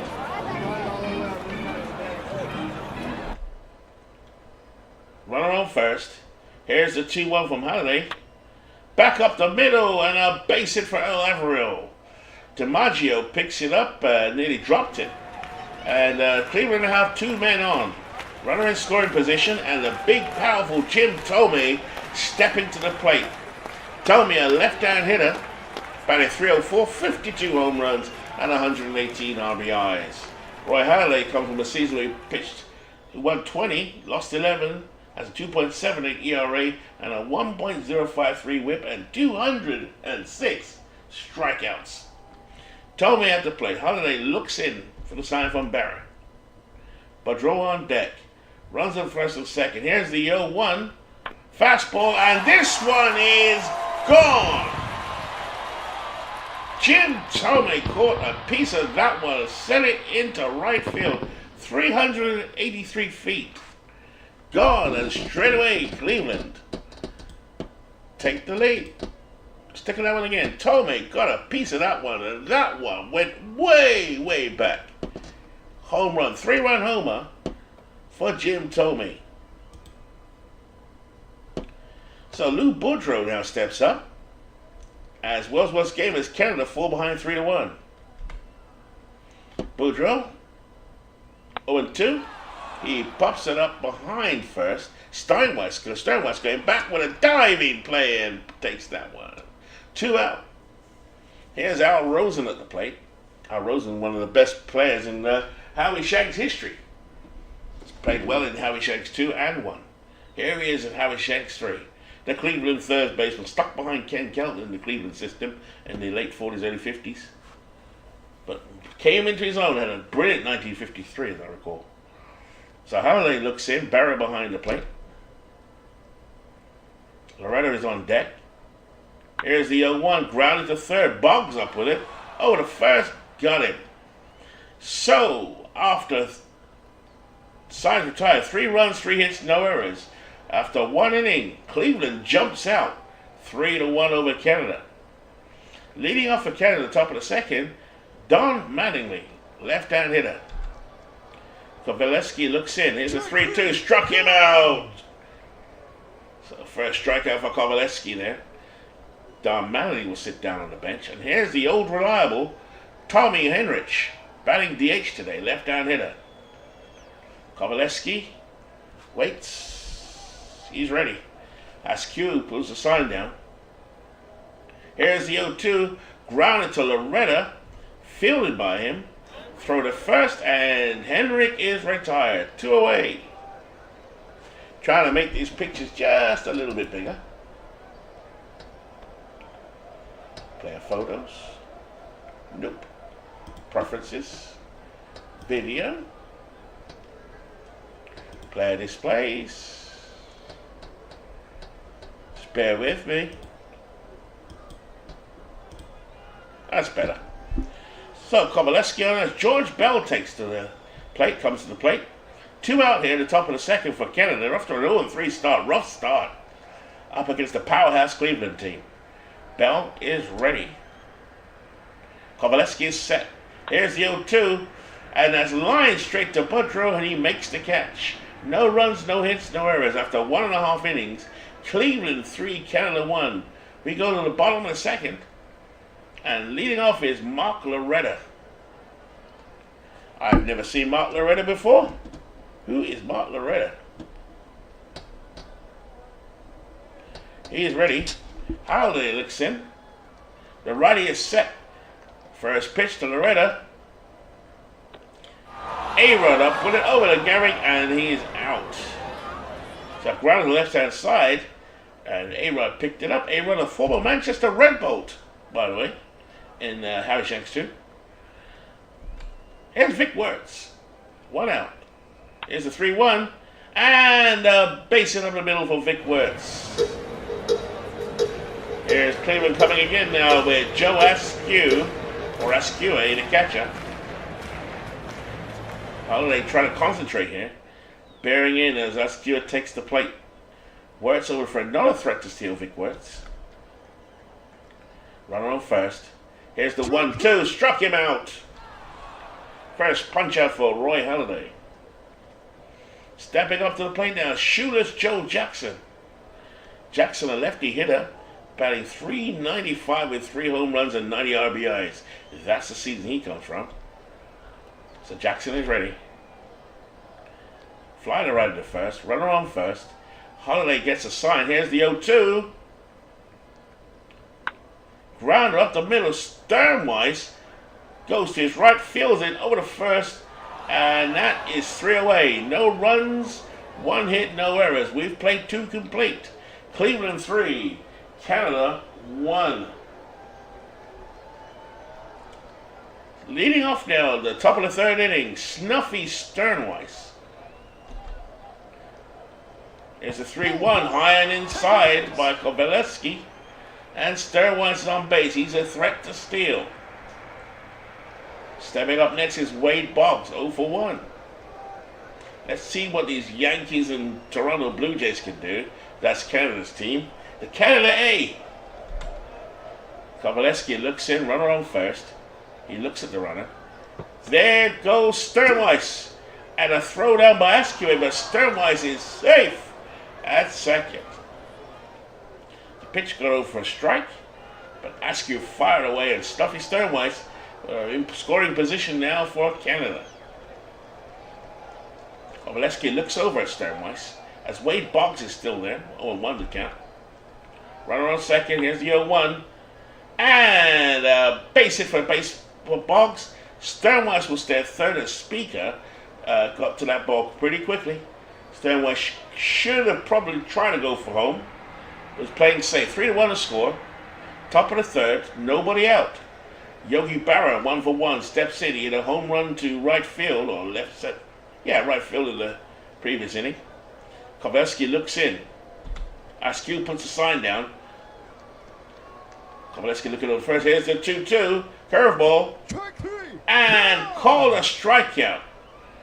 And Barry not happy with that call as he goes back to the bench. But it's 2 strikeouts for Kovaleski. Only 1 out. Men on the corners. Lou Gehrig stepping up. Big, powerful bats the Canada team has. Gehrig, DiMaggio, A-Rod, Mattingly, and Bell, and Henrich. They are rich with slugging. Gehrig is ready. DiMaggio on deck. Runs on first and third. Here's the 0-1. And Gehrig gets a piece of this one. This is going back. At the track, off the wall, off the fence. Sternwise scores. But Boggs holds at third. Joe Jackson was able to retrieve that from the wall. I thought Gehrig had taken it out of here, but he's on second. Score 3-2. As Wordsworth gave us a yes! So DiMaggio comes in now for 1. Runners at third and second. Now Canada threatening. Kovaleski looks in, gets a sign from Askew. Run on second and third. Here we go. 2-1 from Kovaleski. A ground ball past Loretta at second. And Boggs will score. Ball game tied. Joe DiMaggio coming through with a hit to right field. Loretta, who's a good second baseman, just could not reach it. So Lou Gehrig at third. DiMaggio at first. Kovaleski now in a bit of a tight spot. As A-Rod comes up. So much power here for the Canada team. Kovaleski looks in. Askew puts the sign down. Mattingly on deck. The shift is on for A-Rod. Kovaleski gets a sign. Here's the 2-0. And that's hit to shallow center field. Speaker will get it. Gehrig looking to tag up. Throw to home. And Gehrig gets under the tag. And Canada go up 4-3. DiMaggio at second. So good throw from Speaker. But the runner came home. Nice slide by Lou Gehrig. As Don Mattingly comes up. He's 0 for 1. Kovaleski looks in. This is a tight ball game already. Man on second. Change up. And hit on a rope to third. Rosen has it. It could... Yep, that's it. He makes the catch. And 3-run score and 3 hits, no errors. After 2.5, Canada 4, Cleveland 3. Speaker comes up now. He's 1 for 1. Speaker singled and scored in the first. Here's the 0-2. Ground ball hit to left field for a base hit for Speaker. And here comes Cleveland. Both teams with legendary lineups. Here's Avro, 1 for 1. Big hitter, Alan Avro. Halliday mops his brow. It's only the bottom of the third. Barrett puts the sign down. Averill singled and scored in the first. Runner on first. Here's the 0-2. Line drive up the middle. Base hit for Averill. Speaker goes to second. DiMaggio picks it up. And now stepping to the plate is Jim Tomei. Jim has already hit a home run today. In the first, he hit a towering home run to right field, to right center field. Halliday looks in. Looks pensive on the mound. Looks over at second at Tris Speaker. Barrow is ready.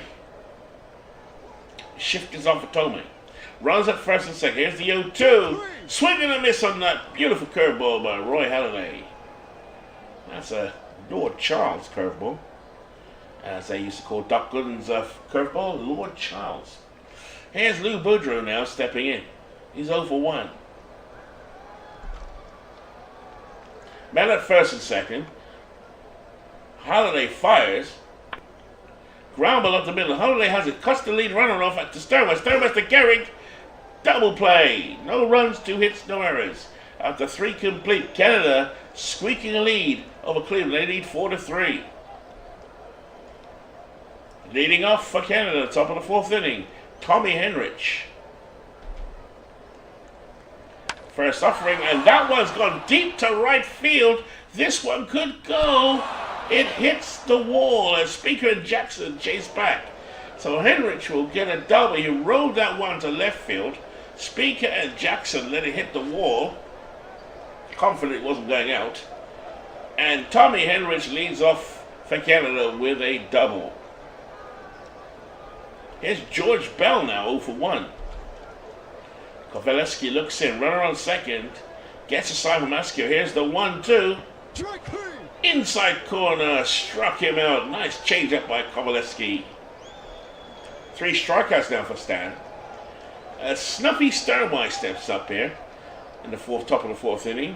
1 out now for Canada. Henrich on second.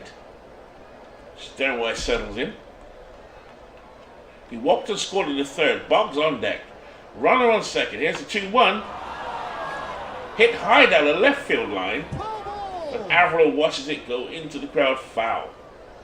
That one high down the left field line, never a threat. Errol Averill just watched it go into the crowd. Sternwise is ready. Kovaleski bears down once again. Man on second. Count is 2-2. And Sternwise hits a deep fly ball to center field.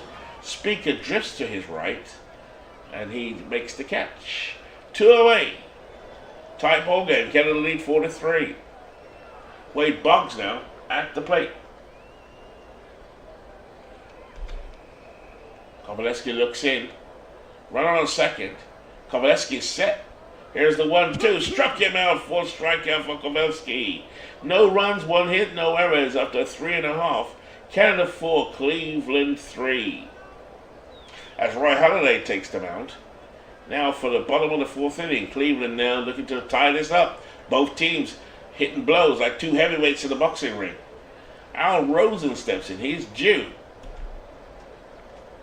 First pitch. Grounded to A-Rod. A-Rod up with it over the first, and that's an error. Hit. A-Rod threw it over Garrick's head. And Rosen is safe at first. Here's Mark Loretta now, the second baseman, stepping into the box. Wirtz on deck. Runner on first. Here's the 0-1. There goes Rosen. Great play by Garrick, who anticipated that swing from Loretta. Takes it back to the bag, and Loretta's retired. 2 out. Rosen is now at second, so Loretta did his job. Here's Vic Wirtz, 1 for 1 today. He had a single in the second. Halladay looks in. Here's the 0-1. Fly ball down the left field line. Bell reaches for it, and that is out. Rosen holds at second. He's drinking some coffee.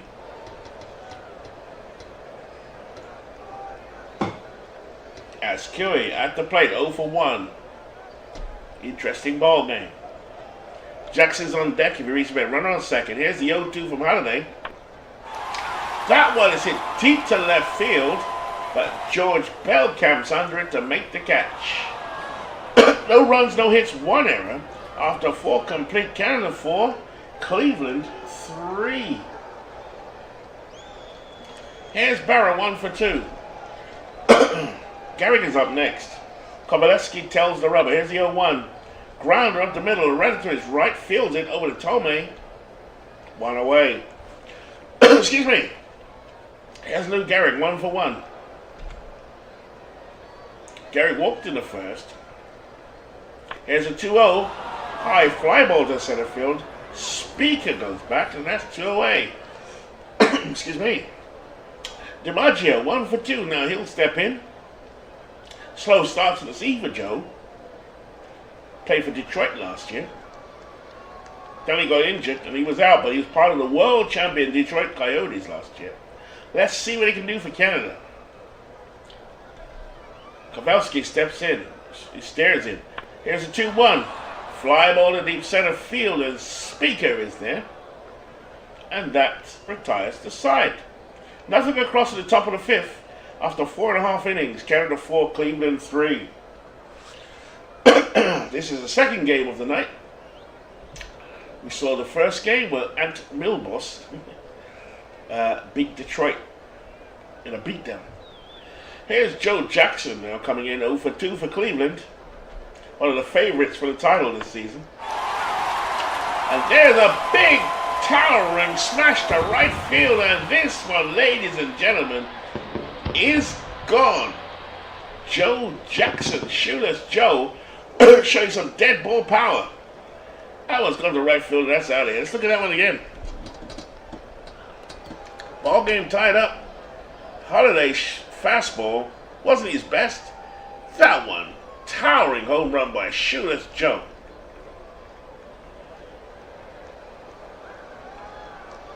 Game is tied 4-4. Here's Tris Speaker. Both teams are loaded with left-handed power. Holiday looks in.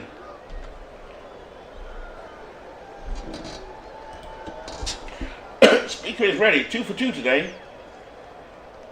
Attack 2 singles. Holiday sets. Here's the 1-1.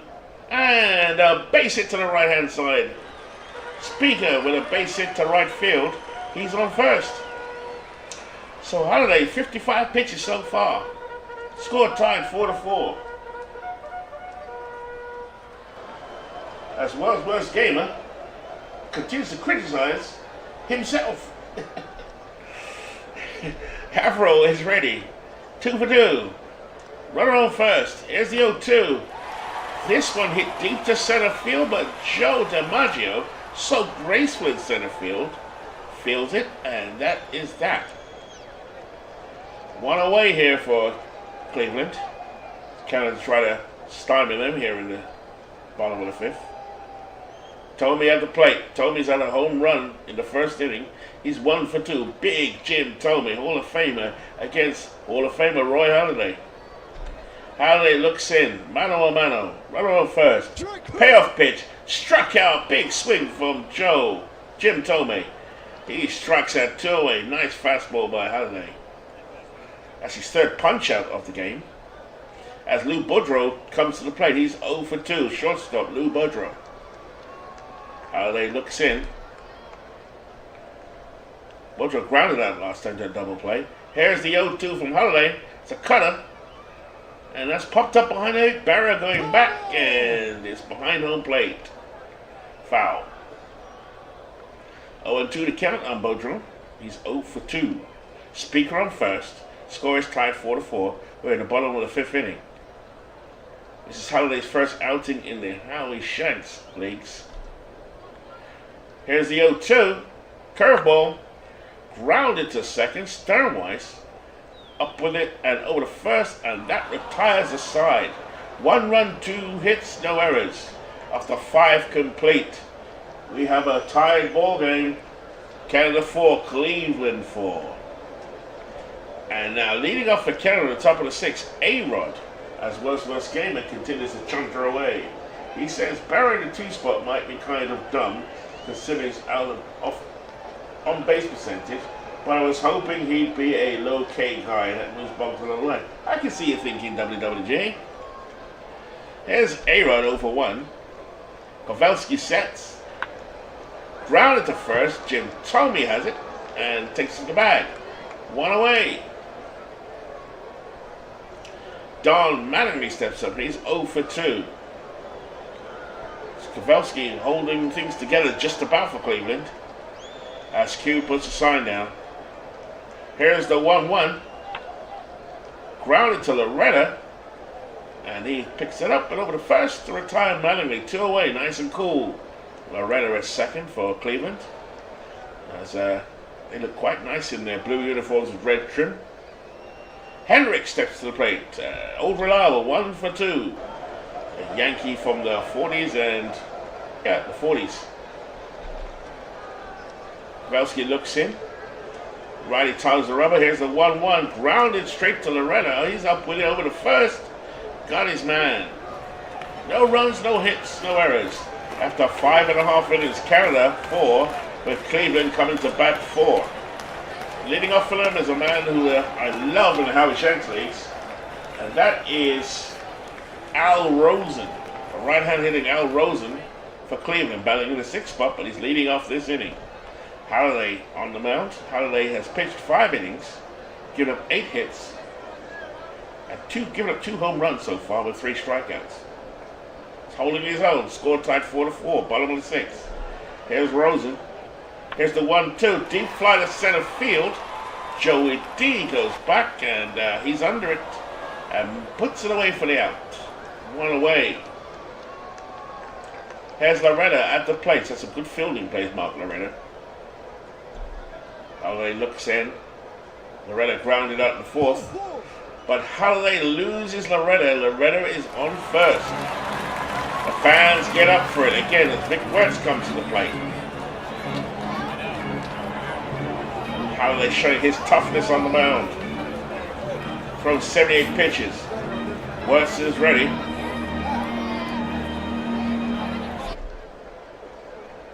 Man on first. Holiday has the sign.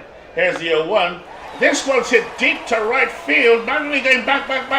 At the track makes the play. 2 out. Askew. Joe Askew comes to the plate. I don't know if I'm saying his name right. Askew or Askew.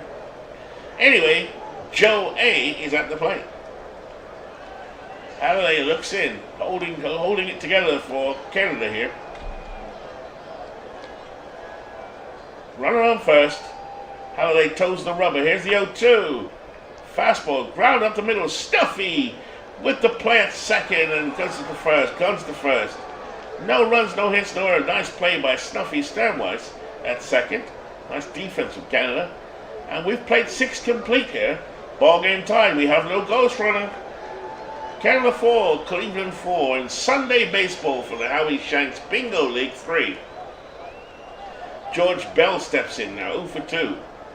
One of the only Blue Jays I see on this lineup at the moment for Canada. Oh, Canada.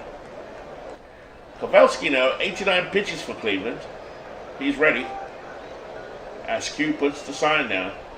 Bell, eager to get going. He struck out in the fourth. Here's the 1-0. And he hits that changeup straight to center field. Speaker goes back and makes the play. Chris Speaker rated a 9 in center field. We've got Joe Jackson with a 7 and Averill with a 4 at left field. With a 2 at left field. But nothing's really gone to left field in this ball game. Rosen's a 6 at third. Boudreau's an 8 at short. Loretta's a 9 at second. And Jim Tomey a 6 at first. Askew is a 6 behind the plate. Kowalski a 3. 91 pitches now for Kowalski. Leading off for Canada, Snuffy Sternweiss. Sternweiss walked and scored in the third. Fly to center last at bat. Change up from Kowalski. Deep fly to right center. And Joe Jackson, showing his speed, gets under it to make the catch. Stan Kowalski, 28 years old, can start, can relieve, can close, can even play a bit of outfield. He's coming from 1917 League Park. Pitching well. Here's Wade Boggs, 1 for 3. Here's the 3-2, low and inside. And Kowalski lost his man. Kowalski loses his man. Up to 100 pitches now. He has an EPC of 140. Maybe Todd will change that in time. Because some of these early pitches will go all the way and give up hit after hit after hit after hit. There we go. Barra's 1 for 3. Runner on first. Grounder to Loretta. Loretta with a diving play to Boudreau. They get the lead run. What a play by Loretta. He's been playing some good second base.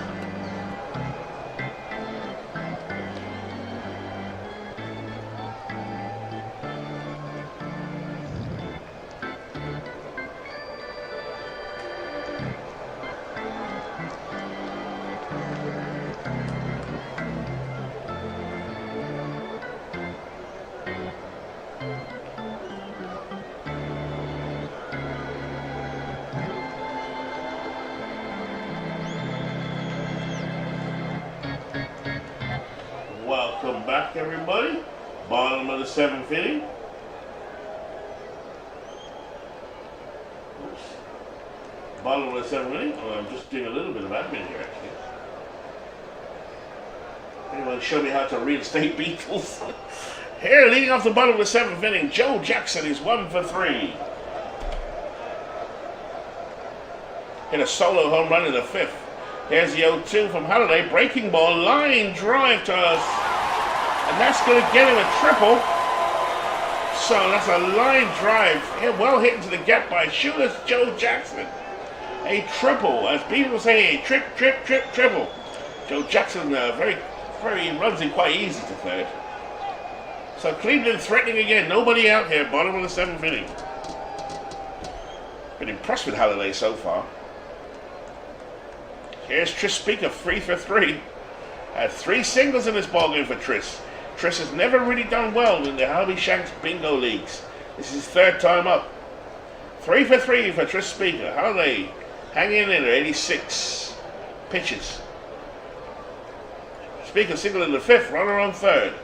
Here's Halliday with a 1-1. There's a cutter. Deep fly ball to right field, but Mattingly measures it. Jackson's going to tag up, and Cleveland go ahead 5 to 4. So Cleveland, in many of the sims I've seen, tend to do very well along with Kentucky. So they're showing their form already here, preseason form. Canada also does well. As Wordsworth's Gamer ponders why everyone's silent in the chat. I don't know Wordsworth's Gamer, maybe because it's those damn Yankees. Averill, 2 for 3 now, comes to the plate. Batting left. Averill singing a score in the front, or just listening. This is great. Halliday gets a sign. Here's a 2-2. Round to Sternweiss. Over to Garrick. Nice play. Stumpy Sternweiss played for D. Scott Howard's team last year in the Howie Shanks 2. So you've got some veterans of all the leagues here playing. Here's Jim Tomey, 1 for 3. 2 out here. Bottom of the 7th. Cleveland lead 5 to 4. Halliday up to 95 pitches. He toes the rubber. Here's the 1-2. And that changeup is hit to center field for a base hit. Hold on a minute. Tomey caught in a rundown. And he's safe. The Canada team does not execute. Let's have a look at that again. There was a base hit up the middle for Tomey. He rounded second. Rodriguez straight to first. Tomey got stuck in no man's land.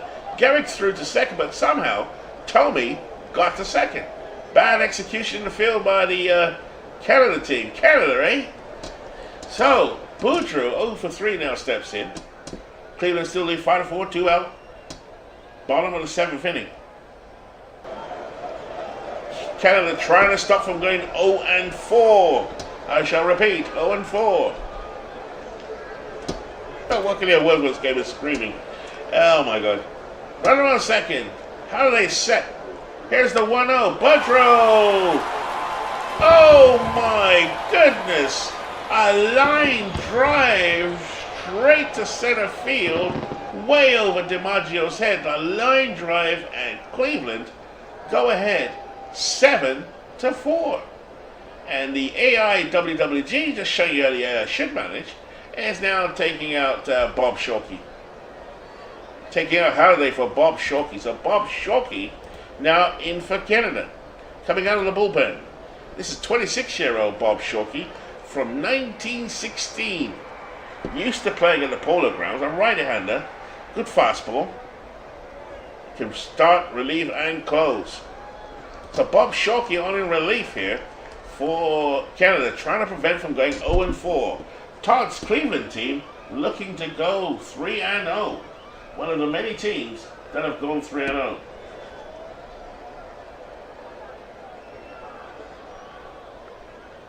Here's Rosen, 0 for 3. Rosen now up to bat. First pitch. Grounded to Shorkey. Shorkey up to Garrick. And that is that. 3 runs, 3 hits, no errors. After 7 complete. Cleveland 7, Canada 4.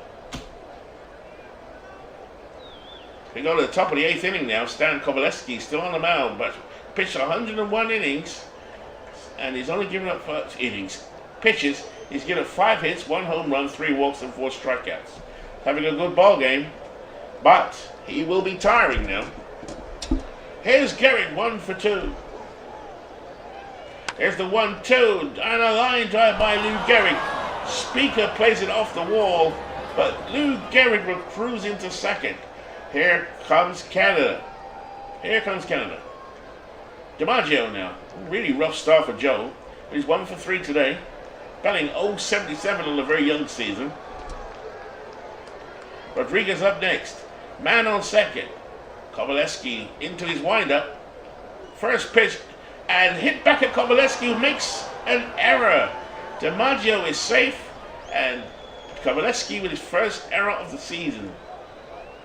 So runners at the corner for Canada. They threaten again. Here we go. A run at the plate. 0 for 2. This could be big. Tying run at the plate. Kovaleski looks in, runs at first and third. Here's the 3-1. And that one hits straight at Al Rosen. And to climax there for A-Rod. 1 away. Top of the 8th inning though, men still threatening. Tying run still at the plate. Don Mattingly steps up. 0 for 3. Donnie ballgame. Donnie baseball. Must be late here in the UK. It's nearly 12 o'clock here. As my mouth is now showing signs of tiredness. Here's Mattingly, 0 for 3. Donnie baseball facing now Stan Kovaleski. Kovaleski into his windup. Here's the 3-1. And that's a ground to Loretta. Loretta to Boudreaux. They get DiMaggio, but Gehrig will score 7-5. So Mattingly got the ball in play. And the runner scores. So Mattingly at first. Brings up old reliable Tommy Henrich, who started off hot. He's 1 for 3. Will Todd B's AI manager remove Kovaleski? That's the problem with these dead ball pitchers. They want to stay in the ball game. Henrich 1 for 3. Mattingly on first. 2 out. Top of the 8th.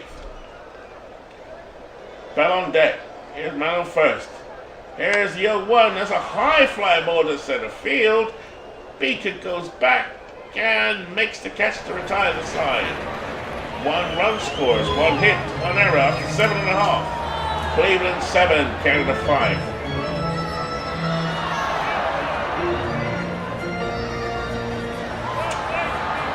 Leading off is a man I've been impressed with in the field, Mark Loretta. Let's see what season he comes from, shall we? Mark Loretta is from 2004. Never heard of this guy. 32 years old. Double play pivot of 8.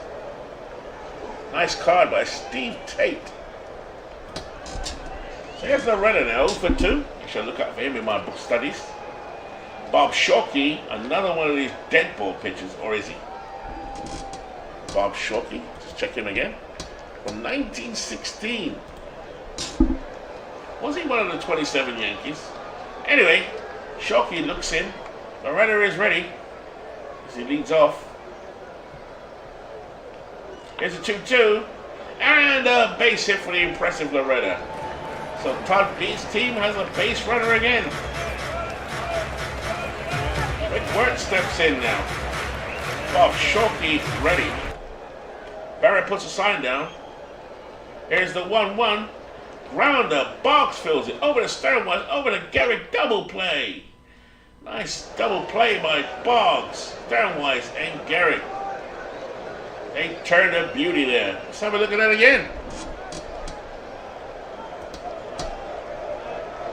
Well, it's dribbling down the third. Boggs over to Sternwise. Up in the air over to Gehrig. Goddamn man. 2 out now. As Joe Askew comes to the plate. Canada just looking to hang in this ball game, trying to get out of this slump they're in early season. No lead is safe. Askew 0 for 3. Here's the 0-2. And he blows it straight to Stuffy Sternwise. That is it. No runs, 1 hit, no errors after 8 complete. Cleveland just edging Canada. They lead 7-5. So now we come to the top of the 9th inning. Is Todd B's closer going to come in and close down the deal? That's all to do with how he set his AI settings. Kovaleski looks in. George Bell at the plate. 0 for 3. Here's the 2-1. Grounded to Boudreau. Boudreau up in the air over the first. Spectacular play. Got him. It's backhand by Lou Boudreau. Nice. Let's have a look at Boudreau. Shortstop for Cleveland. 30 years old. Nice durability. Double play pivot 9. We've seen that today. Kovaleski still on the mound. Mops his brow as Snuffy Sternwise steps in. Snuffy's 0 for 2. Kovaleski looks in as I obscure the screen. That one hit to Boudreau again with a diving play. On his knees over the first. Got him. Nice play by Boudreau. Sternwise, there we are. Look at Lou Boudreau dive for that play. And fired it over the first. Some nice defense from Cleveland here. Like their infield, 8 and 9. So everyone on their feet now as Kovaleski tries to close out this ball game. Wade Boggs at the plate, 1 for 3. As we wait to see if Cleveland go 3-0 or Canada A start off 0-4. I can just hear the fury, feel the fury from WWG up there in Canada. Boggs is a man to break it though. Here he is, 1 for 3.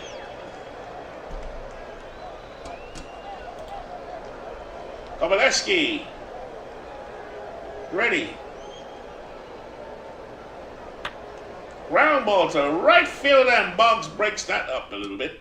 So he gets on base just like I thought. It's a dangerous lineup. Still 2 out here, top of the 9th inning. Kovaleski trying to close out the ball game. He has a 140 EPCs up to 129. Todd B leading on the railings, just wants him to complete the ball game. Saves his pitching staff. Here's Barra, 1 for 4. This is cross errors, I guess. They're not always going to bring in their bullpens, are they? Some of these guys, these dead ballers, they can pitch all night.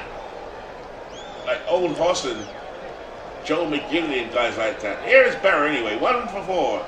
Had a home run early in the ball game in the first inning. Canada's last roll of the dice. Kovaleski bears down, toes the rubber. Gehrig on deck, runner on first. Here's Kovaleski's pitch. Here's the 0-2 to Barra. And that's ripped straight to the man of the ball game, Loretta. And that's the ball game. That's the ball game. That's the ball game. Canada 5, Cleveland 7. I repeat, Canada 5, Cleveland 7 as the Cleveland team now goes to, what did they go to? 3-0. And Canada goes to 0-4. I'm sure that will change as the season goes on. Too many damn Yankees on that team for it to not go better than this. Just up to a slow start. So here we go. Let's have a look at this. Yankees. The Canada team, they should be called the Yankees, they're mostly Yankees, had 7 hits. 7 hits. I love Canada, by the way, was this game. I've been there a few times. Mont-Tremblant, in Quebec, Montreal, Toronto, all right. Travel down to Maine. Do like that country. Okay, so there is 7 hits, only 7 hits for Canada. Left 13 on base. Main culprits was Barrett and A-Rod. A-Rod went 0 for 3. Gehrig, though, had, went 2 for 3. Had 2 doubles in the ball game. Good start to Gehrig to his season. But they are slumping. None more so than Joe DiMaggio. Once again, having that center field error. Although I don't think that's on him, but he's underperforming already.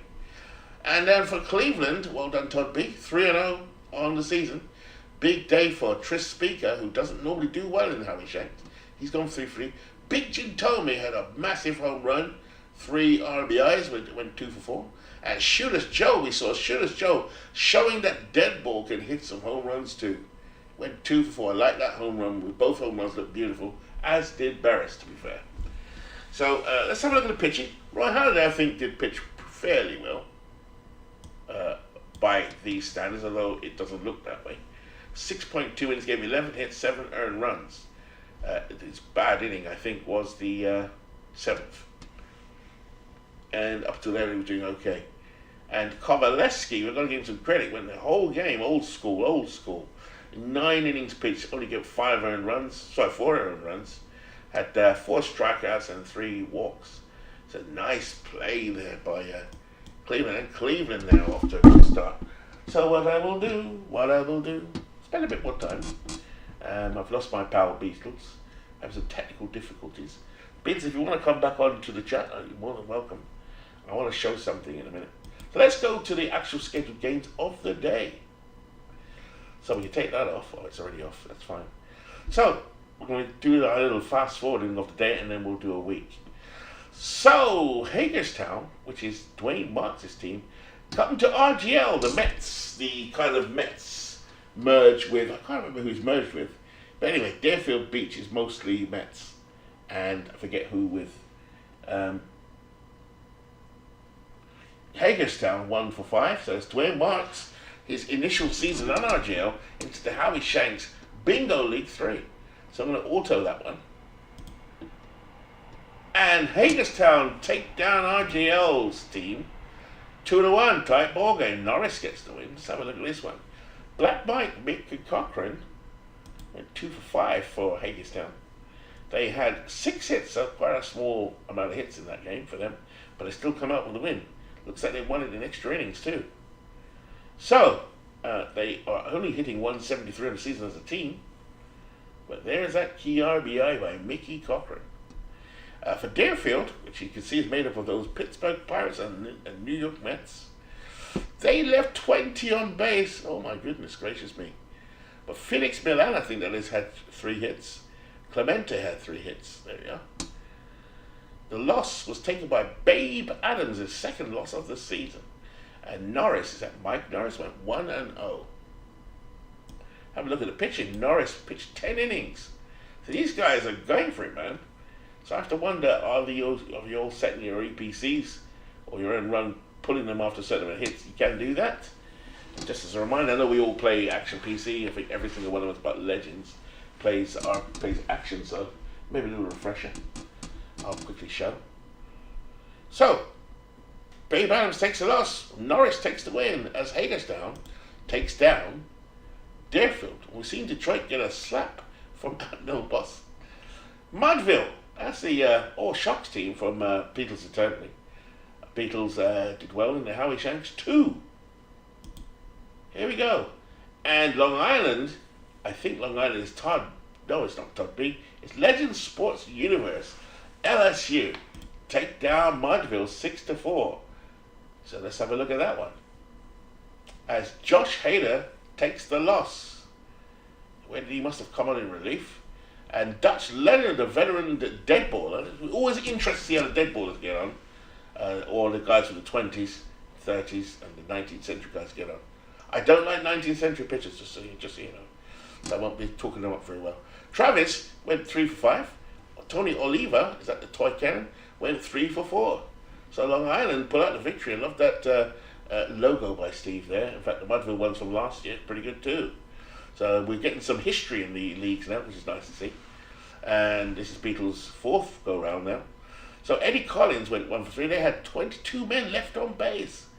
So some good fielding must have taken place. So have a look down here, as we look at the pitching. Josh Hader took the loss in relief. He blew the save. Webb went 5 innings, pitched 8 hits, gave it 3 earned runs. Had some plus stuff. Olsen had some very good stuff. But Mudville still took the loss. So Josh Hader took the loss there and blew the save. Dutch Leonard, old school, going complete games. We've seen a couple of complete games by the old schoolers. That makes sense. And so Long Island go to 1-4. Mudville go to 3-2. And we look on here as we go to Manchester after a 6-0 lead into Arlington. This should be interesting. As Juan Marico, the Dominican dandy, goes against, is that Kenny Rogers? I think Kenny Rogers is a singer, isn't he? But I'm sure it's Kenny Rogers. Anyway, we are playing away this time, so we'll probably take a loss here. And Marco takes the win as Manchester go to 7-0. Who knew? And Arlington 3-4. I can hear Steve grinding his teeth from Utah. So 6-4. As I stifle a little giggle, as off to a good start, Melot. Let's have a look at the box score. As I try to contain my glee, be a bit neutral. So Melot went 2 for 4 with a home run and 2 RBIs. And we're looking down the line here. Everyone got a hit except for Jack. Oh, not everyone got a hit. Only had 6 hits. So Arlington did pretty good, and Arlington had 11 hits. We only left 4 on base, so fairly productive. That's an interesting stat there. We only had 6 hits. Juan Marichal must have pitched a beauty. So 9 innings, gave up 11 hits, only 4 earned runs, 1 home run, 6 strikeouts. Kenny Rogers, I think it's Kenny Rogers. Is it Kenny Rogers? Anyone tell me it's Kenny Rogers? He had 6 innings pitched, gave up 4 hits, 3 runs, 3 earned runs. And we won't dwell on that much longer. Pete O'Brien with the right pitcher this time, 1 for 5. And Ken Griffey went 3 for 5, but Arlington taking a tough loss. And we go to Philadelphia. I think that's Ken Castro, up against our great mates, both good men, Aaron. Mullane versus Duffy, and Texas squares their record. They go 3-2. So quick look. Quick butcher's hook. Texas take down Philadelphia. Mullane takes a loss. That's Tony Mullane, is it? Versus Duffy. I'm not sure which Duffy that is. But Chuck Finley goes 3 for 4. Is it Chuck Finley or Steve Finley? Steve Finley 3 for 4. Russ Springer 1 for 3. As Texas in the right colors go 2-2. Mullane 8 innings, as you can see there. Everybody can see the screen. Versus Duffy Presley with the save. So, with the microphone on the floor, we fast forward as Steve did, and we pass on the baton. Here we go. Some of us might get another ball game tonight, I think. So, sorry about that drop of my microphone. Thank you all for being here so far. Let's have a look. So we'll do a little run through. I'll play it through to, let's see, Steve did 12 CDs. How many days? 10 days. So let's take it to the 20th, shall we? So, I think everyone, okay. So here we go. Keep looking out at the screens. My God, I'm off it. Jeez.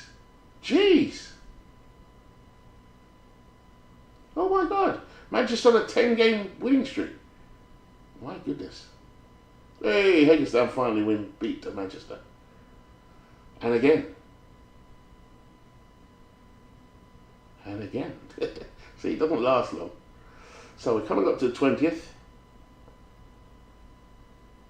That's right, Carlos. So, where are we now with the fast forward? That's right, World's Game. It's early days. So let's see where we are now. Steve showed us the way. So I don't know if I can go for every box score, but let's have a look. What's the best way to do this? Steve did this yesterday. Just bear with me. Let's go back. Why am I going to December? I don't want December, do I? So, just bear with me. Where do we start? April? Right. Yeah, okay. So here we go. So we did that one. That's the one we did today, right? I think. Yes. No, yes. I can't remember now. Anyway, we've done to the point of just fast forwarding to. So what we're going to do now is look at the standings. So that's much easier to look at. We're going through every box score. So while we wait for the standings to get right, we don't have injuries on, I don't think, today. We shall just quickly look at the standings as they update. Always takes a while to update for some strange reason. And that's the best way to look at this. Standings. When's it going to update? So we know Manchester are no longer 6-0, we know that. Come on, update. Here we are. Here's the update coming up, guys. So, Kentucky have risen from the ashes and are now 8-3. Quick look at Kentucky. and it's got replay on, yes. Their pitching at the moment starting to pick up. Bucky Walters is 2-0. Dolph Luque, who looked really good in preseason, 2-0. Noodles Hahn is 2-1. Jim Maloney is 1-1, and Pedro Martinez are now starting to crank it up. They've had a good start here so far, and we can see Frank Robinson's hitting well so far. Gary Carter, Joe Morgan, Bryce Harper, Eric Davis, they're looking good. So suddenly, Kentucky is rising, and that was what we always thought. At Milbus, this is John DFW's at Milbus, 7-4. 7-4, but it's already telling John Sisler needs a rest. When the file is shared, he may be able to do that and send the rest of the stuff to Steve. Here we go. Jeff Plaza. Oh, average, sorry. Hugh Duffy batting 381. Jeff Burris 368. Del Pratt 324. Joe Torre 3. So lots of good hitting there for at Milbus. Pitching wise, Rube Waddell 2-1. Jim Whitney, Rube Waddell looking decent. Neff, there's a name I've not heard since I've read many books many years ago. Jim Palmer, look at that. We saw Jim Palmer tonight, 1-0. So that's at Milbus looking pretty good. Cleveland, let's have a look at Cleveland. Cleveland are 5-4. Kovaleski, we just saw, is 2-0. Addy Joss is 2-0. Little injury there for Louis Tiant, but I don't think it's going to be for more than a day. Let's have a look at the hitting. Not too bad. Rocky Colavito, don't knock the rock. He played for Hawaii last year. He's 462. Joe Jackson, 417. Mark Loretta. I like a bit of Mark Loretta here. He's looking good. Tris Speaker's looking good. So early days, looking good. Jim Thome leading the Cleveland Indians with 3 home runs. Looking good, looking good. Look at this lineup. Dave Winfield is yet to bat. So he's got some stars there to come. Let's look at Detroit. The Death Star. 6-6.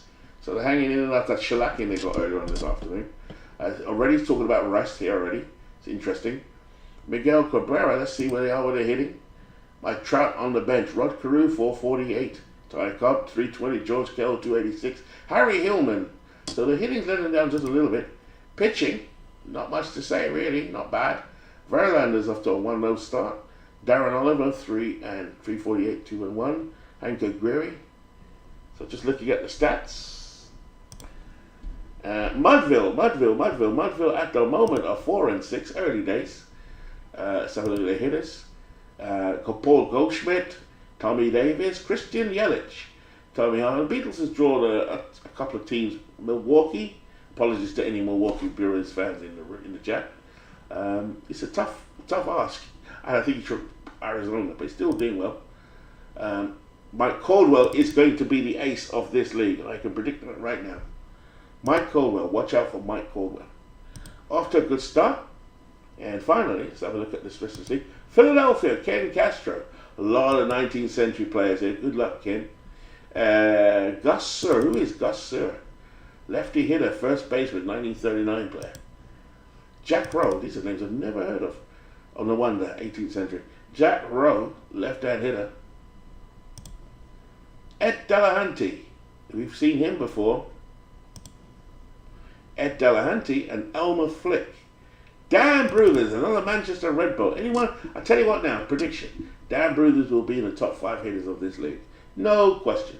MVP of the Ned McGreevy League. Bobby Abreu, overrated. Okay, pitchers.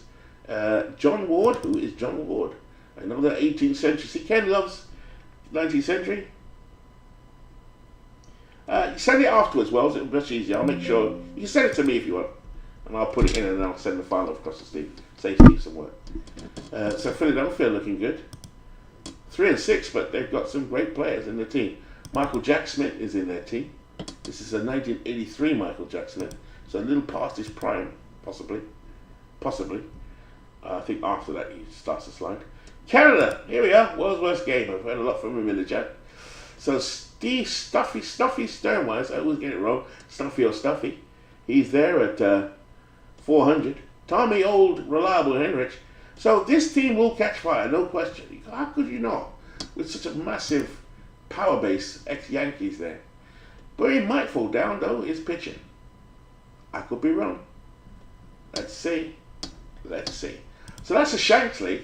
Let's look at the Bingo League. I mean, I don't want to dwell on Manchester too long, because I know what's going on. Off to an 11-3 start. Nice. Gus Mancuso, the Giant, is off. Pistol Pete Restart off to a 360. George Freaking Davies. Called Freaking Davies because in the World Series of the Ned McGreevy, he made 3 errors, I think, in the World Series in one ball game and cost Midlife Crisis a ball game against the Red Bolts. Babe Herman off to... So we're not hitting that well. Pitching, though, is where the strength is. Don Sutton's off to a 3-0 start. Marichal 2-1. Drysdale 2-1. Kershaw and Witt, not bad. There you are, there's your Red Bolts. Texas, that's Aaron's team off to a really good start. 6-3. Aaron doing very well here. There's even batting around his club, 400, 300, 300. Early days. Danny Jackson, this is Danny Jackson, the Kansas City guy. Yep. 1986, Danny Jackson also played, I think, for, let's see now, St. Louis? I could be wrong. Who is Danny Duffy? Danny Duffy is a new player to me. I wouldn't know him, that's why. He looks good. 176 ERA plus. And already at 191. Looking good. Danny Duffy. Yeah, Steve. Don't worry, Steve. I'd love one of you guys to come back on again, actually. Just to show. I'm going to show how to reset the EPCs. For those who don't do it and want to do it. Then we have RGL's Darefield Beach, full of my favourite Mets and some of the hated Pirates. Sorry, Beatles. Here we go. Bernard Gilkey. This is a Bernard Gill from 1996, leading the way for the Mets with a 304 batting average. Well, he's leading the way for something. I haven't sorted it. There we are. Archie Vaughan, known as I think the second best shortstop of all time, if you don't include Bob Lloyd. Willie Stargell. 1965, so he's no longer Pops here. He's just son. He's 25 years old. Robinson Cano, I always think is overrated. That's just me personally. I don't know why. 38 years old, so it's not prime Robinson Cano here. Felix Milan, yep. So Robert is off to a great start with the hitting, looking like. Pitching, not bad. Tommy Terrific, 2-0. Jerry Kuzman, 2-1.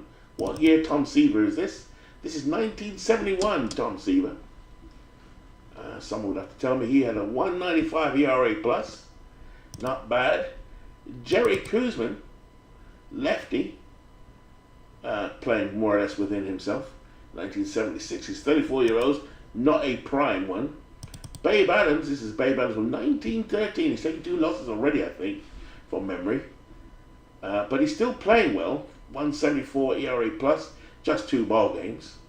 So he's doing reasonably well. Look at these pictures from Steve. Dutch Dietz, never heard of him. Yes, I have, but don't know much about him. And Beatles, thank you so much for the color commentary today, because it was nice, because even I got to learn learn of people. Jacob deGrom is not pushed into service yet. This is 2015 Jacob deGrom. So RGL, who has a lot of color to the league, love his commentary and love his just humor. So off to a decent start. Las Vegas, that's Bernard, who we learned so much from, with Bernard's observation. Look at that hitting from Teddy Morgan, Carlton Fisk, Mo Vaughn, Stan the Man Musial. How old are they? 23, young Stan Musial. Will he keep his team for next year's season? Or will he shed the other team? Because you're allowed to keep one and shed the other. Manny Ramirez, all good. Ramirez not so much of a good start. Finally, Fidelmente, Long Island. Chet Lemon injured to Joe Mara, but it's only a day. Happy Felch. There's some good players here. Cecil Travis. Who's Cecil Travis? Cecil Travis, the third baseman from 1940. So I learned, this is why I like the Howie Shanks League. I think we like it because you can look at players. Yeah. So what we've done, Steve, we've played them all already. What I can do is do some more if you want. Just looking through the teams so people get a chance to see the team on screen. I'll see it in their file anyway. And finally, Hagerstown. Reggie Jackson, Eric Chavez, Sammy Sosa, not hitting so well. So, without further ado, what we could do, as I'm all broadcasted out for the last couple of hours, is advance it just a little bit more, just a little bit. So, shall we say the 30th? and I'll hand over the baton. Here we go. Play through April 30th. So you've all seen the lineups. You've all seen it. Here we go. Playing through. Manchester 5. I'll have to keep an eye on Manchester. Damn it. Detroit 8 and 7, standing out. As the league begins to even itself out.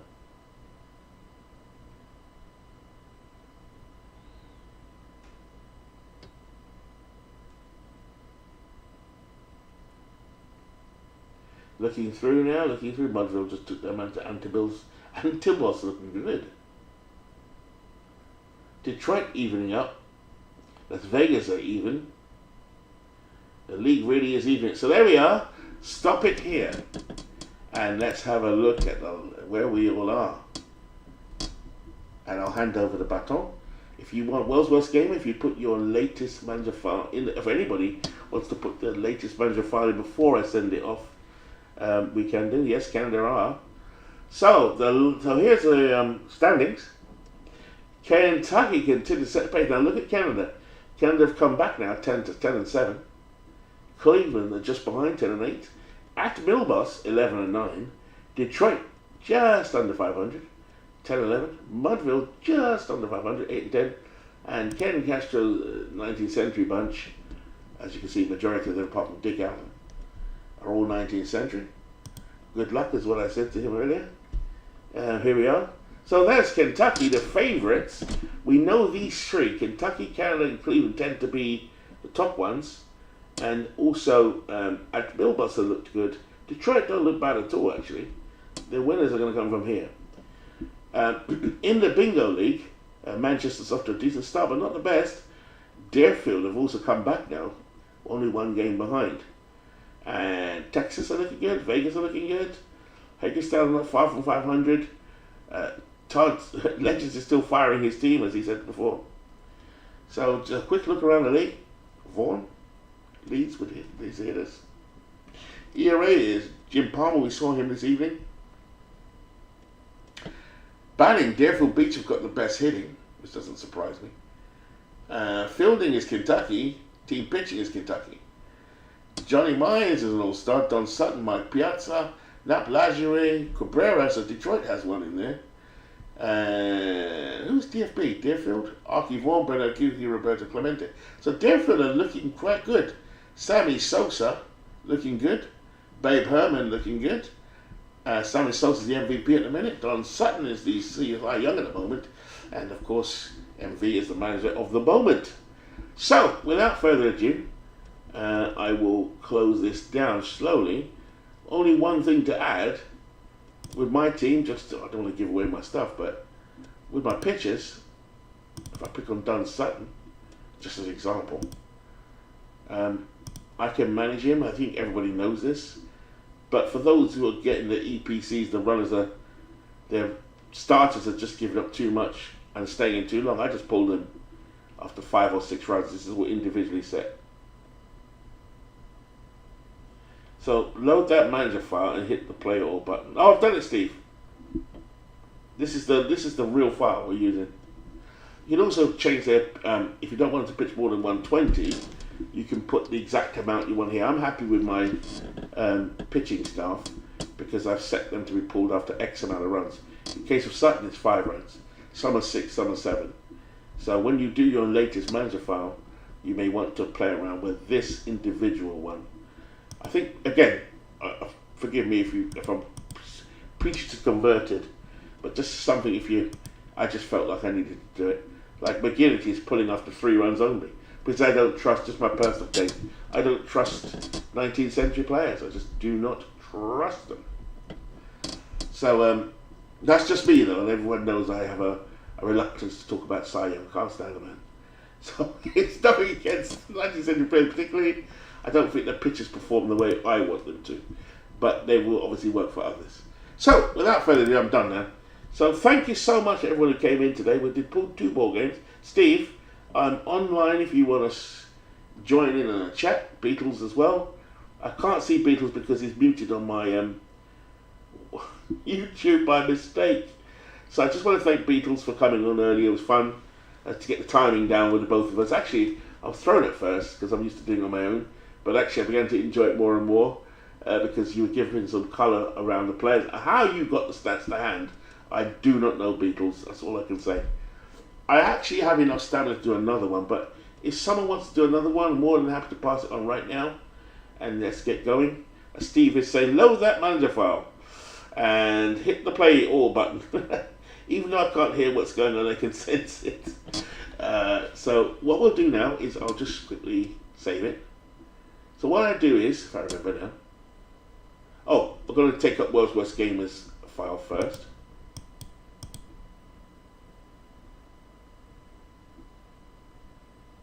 Oh, I seem to have been broadcasted in Discord as well. Disable. Right, that's fine. So here we go. So I'm gonna get this ready. World's Worst Game. Have you put yours in the Discord? Just please do, and then I'll send it off to everybody. So if anyone wants to put the manager file in the next 5 minutes, please do so. Actually, you can't until I put. Actually, Wells, you can't do it until I actually send this file into the Discord. Then the next person picks it up. Then you can send it to them. Yeah, that makes sense. So what I'm going to do now is export. So for Dwayne and Bernie, if you don't know how to do it or don't remember how, export, cancel. It's just so rusty, I haven't done it for a while. Export, zip leak file, that's what we've got to do. Right, and then I call it something.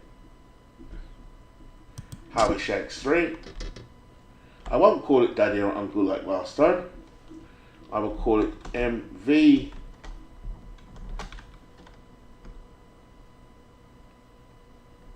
MV1, that will be my first broadcast. There you go. I will save it to my downloads. Everything's already set for yes. Yep, that's it. So I save it, so I export the zip. Save it in my downloads folder. Yep. Begin zip. I think that's it. That's how you do the file. For those who needed a reminder. And that's it. So it's saved in my downloads, and all I've got to do is go into my downloads and then send it into the Discord, which I'm about to do. So World's Worst Gamer, when you want to update your file, as you've just been mentioning, you have to send the manager file into the Discord and Steve will pick it up. Or whoever broadcasts next. Beatles, Steve, Dwayne, or Bernard. Alright guys, thank you so much. Thank you to World's Worst Gamer, Steve Tate, Carlos, Beatles of course. We had quite a few people in here today. We get past all the world's texts. We had John DFW in here. Good start, John. Carlos also was here. Bernard Strum was in here today. Legends was in here today. As everybody gets around the fire to watch the Howie Shanks Bingo League. Bit rusty because I haven't done it since last year or last time we did it. But yeah, thanks everybody, and I will catch you soon. I'm around if anyone wants to catch me on Discord. I'm around for stuff, but thanks once again to Steve Tate, Big Clue, and Beatles for putting this together again. It's been amazing. The photos look great, Steve, and the Beatles, your colour commentary will add something to the league this year, I think, as well. Like I said, I don't know how you had all those stats to hand, but you clearly did, and you know your stuff, which you don't need me to tell you. Okay, and Clue for being kind enough to allow me not to draft Sandy Koufax and Willie Mays. Thanks very much. All right, well, see you soon.